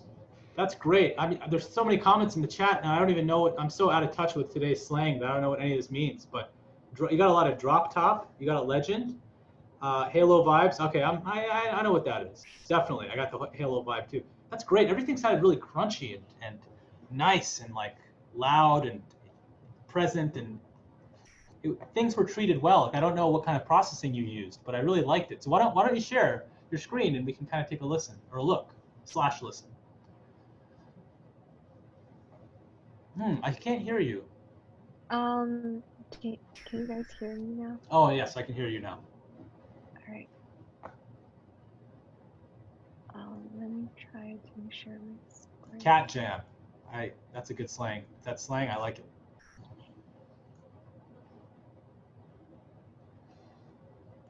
Oh, can you guys see the? Oh, sorry. Now you try one more time. Sorry, I was sharing my screen, so it's weird. It's like. Sure.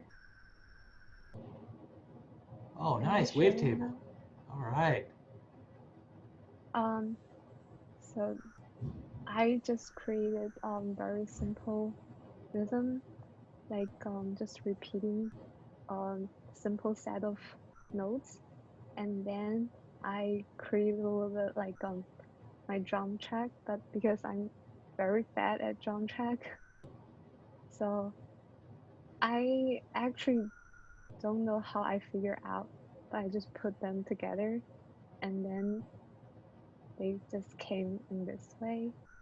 And later I because we learned the audio file, how to use the audio file, so I just added drum and bass, and then I, based on the drum and bass, I create the rhythm to make the notes fitting to the beats, because I cannot do the bass and drum, so that's how I did it. Yeah, that's basically it. Oh, that's awesome. I'm wondering if we can hear the drum and like track number 8, just if you solo that track. I'm just curious to see what sample you worked around. Is it number 8? This one? Yeah. Sure. Can do it. Can you guys hear it? Oh yeah. Well, actually, I don't think you're sharing computer sound. I think it's coming through your, I think it's coming from your speakers. Oh yeah. So I guess I can stop your sharing, and then you could once you share again, just make sure you click share computer sound. Actually, yeah, I'm not sure how to do this. So, 1 second. Audio, reading, zoom. Try here. This one. All right. Can you guys hear it? Yeah, now we can hear it. Okay. Oh. Oh, you know what? Oh. Is that soloed? Can you click solo on the mixer on the? It's actually all the way to the right on the right next to the record enable button. You can just hit S, right? I guess maybe that'll work. I didn't know that you could do that. I guess yeah, hit S and see if that works. Or no, but because you have to turn off the key, like, yeah. Yep. Oh, this one. Yeah, and then just press S. Okay. ah, okay, I like that.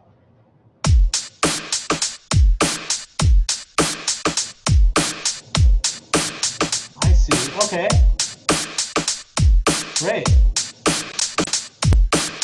So, Hong, is that sorry? Is that how you pronounce your name, Hong? Yeah. Okay. So how did you add bass to this? I'm just curious. Which one is the bass line? Oh, the bass one is here. Oh, I think you have to press S again. S.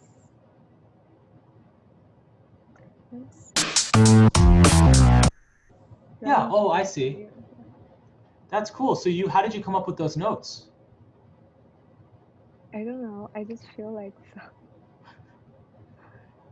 Are you a pianist? Are you an instrumentalist? Is that how you came up with those? Yeah, I play piano. So. Oh, I see. Okay, yeah, that's great. I really like it. That's also. It also sounds very crunchy. Like those sounds just sound loud and nice. Like wavetable? I guess you're using an instrument we haven't, or an audio instrument we haven't talked about yet. I guess this one's called Ya Ya Ma, and that's the preset for it. That's a really powerful instrument. So, yeah, this is great. This is great. I think I also heard an audio sample somewhere, or I can't remember where. It was like before this. I'm trying to remember. Oh, here, the car crash. Yeah, here. It's a car crash.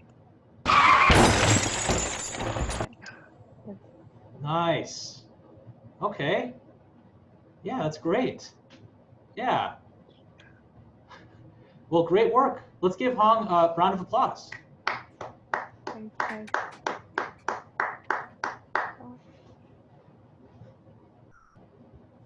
Okay, fantastic. Yeah, a lot of diverse submissions over here, like all kinds of different styles. Everyone has their own unique style, which is what we're looking to uncover. So now, I guess I'll share my screen. Also, shortcut of the day, yes, right there. It's a great one. So let's see. We are under Alejandro. Okay, Alejandro.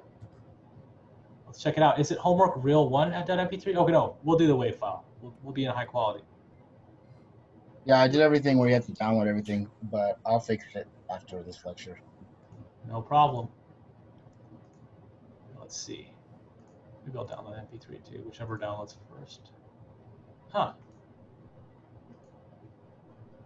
They both seem to be downloading nonsense. Oh, really? It's embedded into the HTML. That's weird. It's strange. I clicked it after I submitted it and it worked. Oh, really? Maybe I don't like Canvas. Yeah, it's weird. It's even and Blackboard was even worse. I think. Let's see. Maybe if I this refresh. Canvas thing though, I don't know. I just don't like it. I hear you. I hear you. Let's see. Huh. Maybe I could share my screen and hopefully you guys can hear the audio. Sure. Share computer sound. You guys see it? Yeah, it sounds like you're in an airport or something. Oh, never mind. It's gone. It was really loud for a second. Can you guys hear it? No, I think you have to change your audio. Did you share a computer sound before you shared your screen? Yeah, I did. Hold on, sorry. Oh, there we go. Oh, Maybe you need to restart Ableton. It might not know about Zoom session. That would make sense.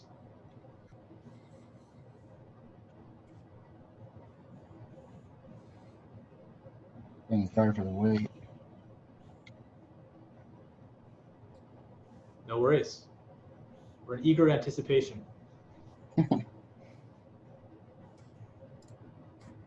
I think this is one aspect of class that's actually faster over Zoom, because like when I taught this last time, like people would actually have to bring their laptop to the front of the room, and like it's actually like faster, surprisingly. The quality's a little lower because it's over Zoom, but actually it's not so bad, especially since once you post your tracks for everyone to listen to, we'll be able to listen in the highest quality anyway. So now that we're on the topic, or I guess while Alejandro is loading Ableton, have you guys had luck creating discussion threads? Yeah. Seems like it's working. Okay, let's see. Go to I think discussion. we were just having problems with the embedding, but I just changed my post and it works now. Okay, cool. Oh, cool. Wow. And like you said you're like we can resubmit until Saturday, basically. Yeah, honestly, I'm not. Yeah, I would say just resubmit whenever, as soon as you can. I might just end up opening these sooner than later. It's not. I want you guys to know, like I am a friendly grader, so if you submitted everything, like you will get full points. And I'm also lenient. Shouldn't say these things so out loud, but honestly, I want you guys to feel comfortable with what you're submitting. So just submit when you submit, ideally on time, and just do the best you can to adhere to the submission protocols so that I can be speedy and I don't have to download a bunch of things. Thank you. Still I think I clicked share computer audio, but it's not showing the Zoom speaker, I guess. Did you? Mine works sometimes without doing the Zoom audio thing. You could try to play it again and see if it works. Oh, right. Okay. But I think you do have to select an audio output device, though, to something. Because right now it's at none. Can't hear anything? Oh, no, I think you have to, because your audio output device was none just now, I think you should change it to like what you normally use. Oh, shoot. Well, yeah, maybe MMA DirectX, and then I think the speakers high tech, or whatever, whichever one you normally use. Yeah. And then let's see if that works, hopefully.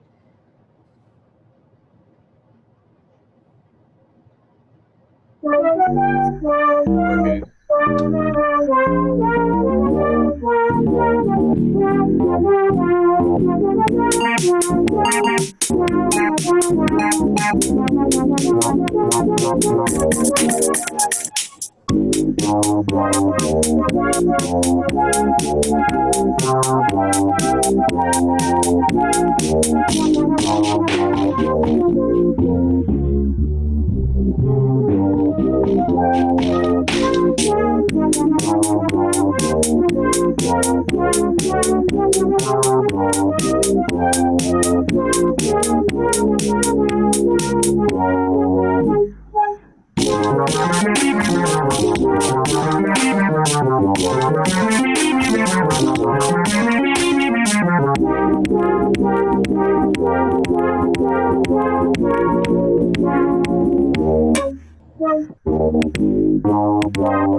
Wow. Hey. Let's give Alejandro not a round of applause. Let's give him a square of applause, shall we? Thank you. Yes. Yeah, so that was a sample of an old Game & Watch game. I don't know if you ever played those. It was for the Game Boy Advance. I was playing it the other day, and I was like, "Oh, these sound pretty cool. Might as well work with it." I found it on I looked up the MIDI file and just played around. Made this or uploaded this one, and then this is the bass line with the French horn sound also, and then this is just a trumpet horn sound. And then I just made a simple drum pattern and used the sample from or Ableton. That's cool. I liked that you used a filter effect in between sections too. That worked really nicely, I thought. Yeah, I did the filter sweep like you did in class. I think it's really cool. I think to add one thing to the filter sweep, I think what helps sometimes too, right after the filter sweep, is to add a cymbal splash or cymbal crash right on beat 1 of the following measure, just so it adds even more impact. Like you're leading up to it, but it was really cool. I like it a lot, and I felt like I got lazy a little bit on the quantization for the main melody line. So I felt like that was a little off, but other than that, it's kind of nice though, because from one standpoint, it's nice that it's like it felt organic that way. It felt like you were like you had more say in the process instead of it just being like just too tight. It felt like loose and happy, and it was really fun to listen to. It's got this really nice chiptune vibe, tropical chiptune vibe. It's from a video game like that. It's a fun game. It's a nice song. Yeah, and then what are the Dirty Neptune samples? Yeah, that was the sample from Ableton. Oh, okay, right.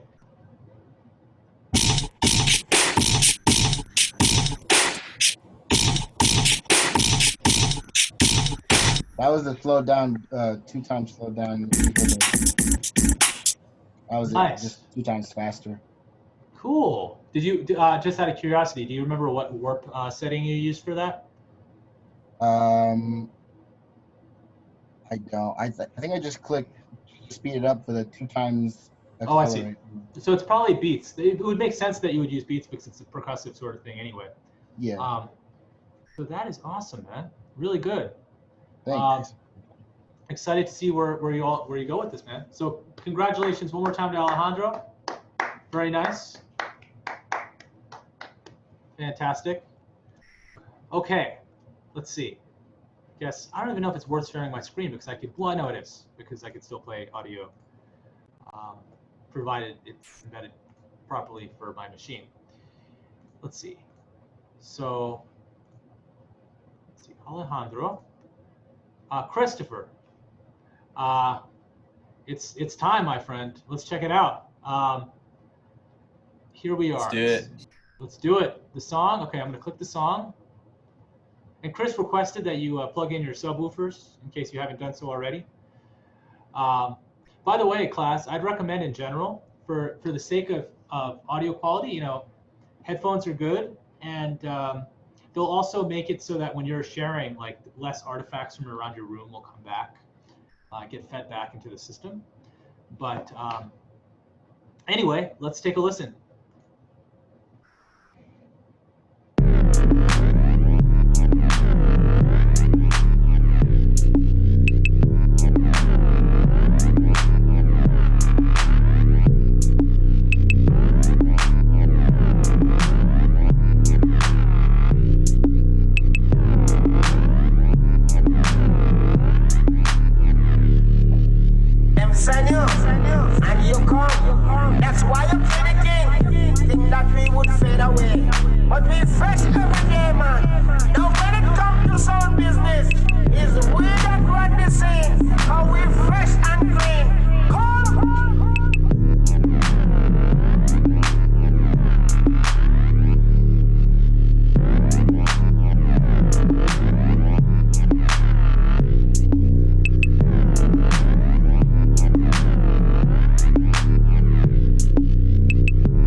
what me would say that way. But we fresh every day, man. Now when it comes to sound business, is we that run the scene. How we fresh and clean. Come.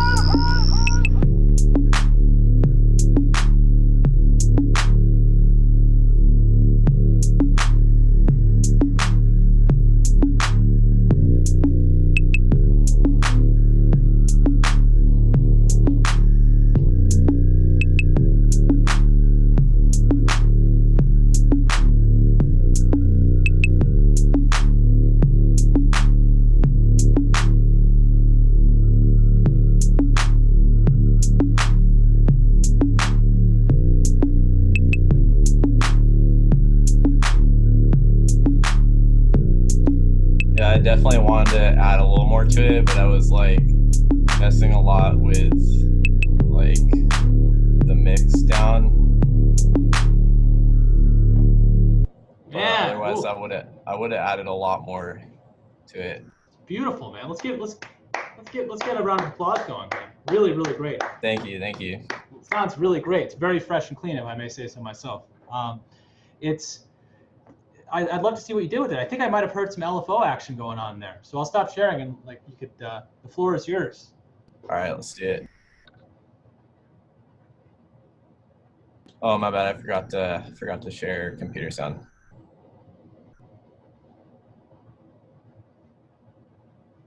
Yeah, one sec. Zora, can you give me 2 minutes? I'm just gonna. What? Oh yeah, of course. Okay.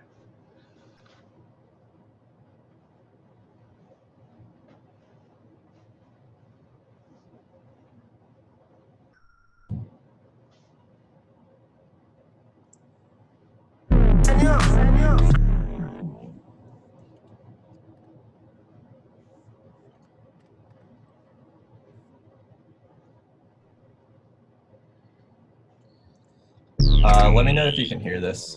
Oh, I can hear it. Yeah. Okay, cool. So I just started out with the 808 and just built like a drum pattern. So it was literally just this to start with, just like messing with that. And then I guess what I'll do is I'll show you like how I built up to it. So I started with the 808. And then I added in this like some kind of synthesizer instrument, and this one, let's see, I did a high cut on it because I wanted it to be like my sub bass. And then so with the 808 kick, I did a low cut at 70 hertz so that this is like the sub bass, and the kick drum doesn't ever hard clip because the kick drum doesn't hit with the sub bass. Okay. And then so I wanted like some weird trippy sounds, so I just like found one, and it basically is like, I think it's the thing we were talking about today. I'm not sure if it is or not, but I mean, it has some similar features like LFOs and envelopes and stuff. And so these two rates here kind of modulate. There's two oscillators going, and they're on different LFOs, both of them. So that's what makes it sound all trippy. Ah, okay, yeah, okay. And then I pulled a sample from one of my favorite artists of all time, King Tubby. He's this guy who he did a bunch of like old school analog like dubbing, just I don't know how to explain it, like almost reggae, but not reggae. It was like before reggae. It was like when digital audio just started, or analog audio just started. And he does like a bunch of sick stuff. You should just look him up, King Tubby. King Tubby. Yeah, he's awesome. And then so with this audio clip here, I'm trying to pull it up. Here it is. I did actually time warp it because it wasn't like the transients weren't perfect. So I did actually do some warping here to make it fit nice. So it's like a 12 bar stretch. and then that 13th bar is kind of like where there's like a climax of action, I guess. Can you solo that? I'm curious to see what that warp sounds like. Unwarp it? Or sorry, can you solo that track that you're? Oh yeah. It's this audio clip here. Them send you, and you come. That's why you kill the king. Think that we would fade away. But we fresh every day, man. Now when it comes to sound business, it's we that run the scene. Yeah, and I'll tell you like the whole sample. This is the whole track that I sampled it from. It's like old school analog stuff. Let me take off the...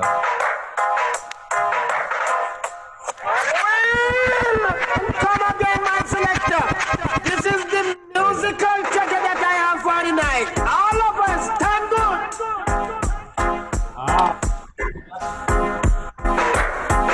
Them send you, and you come. That's why you kill the king. That is juicy, my friend. That is very nice. And then this was like the kind of grand finale. I was like about to go to bed. I was like, whatever, it's good enough. And then I was like, you know what? It needs something. So then I added this. It's just like, it's like some resonance instrument.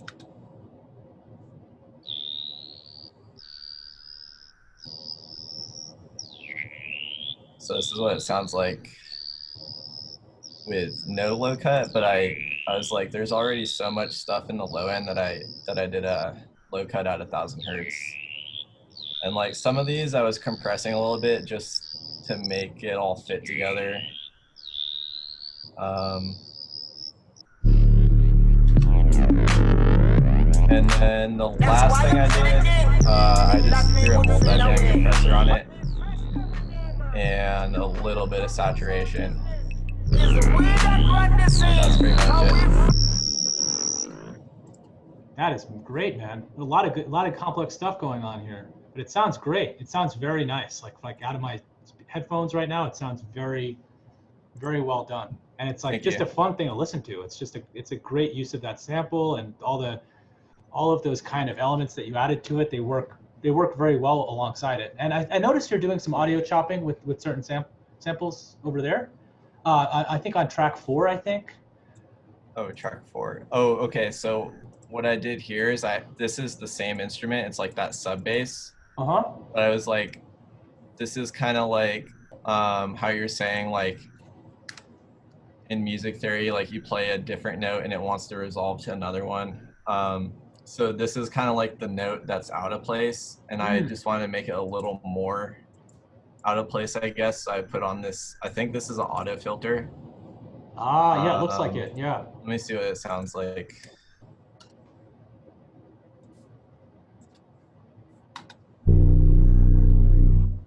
It's just a little different. Like I just wanted to be a little different from this one. This one is just like pure bass. So yeah. That's cool, man. That's really great. I like the way you've used those audio samples in a sequential kind of sequenced way. Yeah, this is great stuff, man. Really excited to give it more of a deep listen. And also, you should pull. I know you just shared with me some of your music, so you should totally put it in the description. Sure. And I'll add it. And I remember those two, Tight Snake alias. I thought. Yeah, that's my music name. Yeah. So yeah, put it down. Put a link down, and I'm going to put a page for I'll probably just create a separate heading so everyone can have their own page, and I'll just be like, check out my stuff. And so yeah, fantastic, man. Really great. Thank you. Really appreciate it. Yeah, my pleasure. I'll be back in just a minute. I think my sister is like leaving right now, so I just want to say goodbye to her, but I'll be back in 1 sec. Christopher, what's that artist you mentioned that you took from? King Tubby. Gotcha. Dope. Like I freaking love King Tubby so much. He's so sick. All right, have to check it out.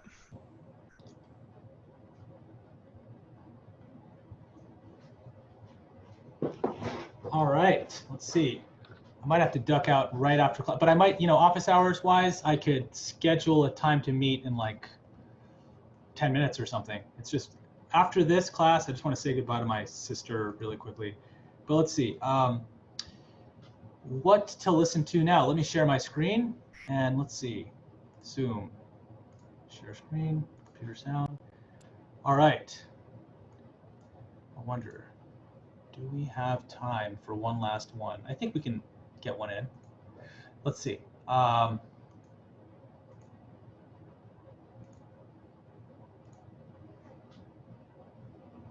Or, maybe it's time. Yeah, I don't know if we'll have enough time. If we want to listen and we want to talk, we might need a little more time. So maybe we'll just call it for today. And I'll just stick around for the next 4 minutes if you guys want to talk. And then I'm also always available to talk over office hours. We've already scheduled some meetings with people. And I know tomorrow morning I'm going to talk with someone over office hours. Between 2 and 3, I'll be available too. So anyway, does anyone have any questions right now really quickly? And then we could, I guess, let's just give everyone a round of applause who shared today. Really good work. Everyone has the right idea, and it's really good. I love the creativity. You can do a lot with these tools, and everyone's figuring out how they work for them. And we're going to talk more about how you can use all these different tools. I know there were a lot of techniques from all these tracks that a lot of you have never looked at before. So we'll get more into it. Like we talked, I saw some compression, I saw some equalization, I saw all kinds of devices. The analog device, for instance. Yeah, and thank you for putting these little these in right here. So you know what? While we're on the call, let me show you where I think I'm going to put this. Maybe I'll create a whole. Well, maybe I'll put it under course info. I'll do this. Student. I don't know. I want to think something cool to call this. The awesome. I don't know what I have to call it, but we'll do student networking. Okay. And I'll create a new page, and it'll be. We'll just go down the list. So, for instance, Christopher Lefkaritis. Lefkaritis, and then I'll put this here. You just put it in the chat, right? Or that was someone else. Okay. I can put it in the chat box. Oh yeah, put it in the chat box, and then I'll create a new one, new page for Adil. And yeah, just like drop this stuff in the chat, and let me put Chris's up here. You guys can check it out, and Adil is here as well. And great, put your stuff out here. If you want to put that in the, I just put in the chat the link for it. Oh, great. In fact, even if you haven't presented, just put your stuff here. And great. Cool, thank you. Yeah, of course. Wait, there's an extra L in that. Oh, okay. I think I did that. So let me type it again. Oh, it's just one L should be the number of L's? Yeah, that's good. Thank you. Okay, great. Yeah, that would have been a big dilemma. Yeah, exactly. You should put Friday at 8 p.m. next to it, so we know, so we remember. Oh, right. What do you mean? Like underneath that box, put Friday 8 p.m. because that's when he's going to be playing. Oh, right. That's absolutely Friday at 8 p.m. All right. Awesome. Oh yeah. That's right. I still have yet to go on Twitch, so this might be the occasion. Yeah, check it out. First half is gonna be like a good chill house vibe, and then I'm gonna like freestyle bass music, a lot of edits, remixes, stuff like that. That is dope, man. If you're free, just check it out. If you're bored, quarantine, Absolutely. Twitch is a really good platform. I've been seeing more cool things done with it, so I mean, I'm excited to actually to use it myself. So. Anyway, guys, I think I will have to take off. Just send me a feeler if you want to work over the next hour or so. Like I'll be freer closer to the end, and also whenever if you want to talk about music or anything, free to meet over office hours or however. So I guess I will stop the share. I will pause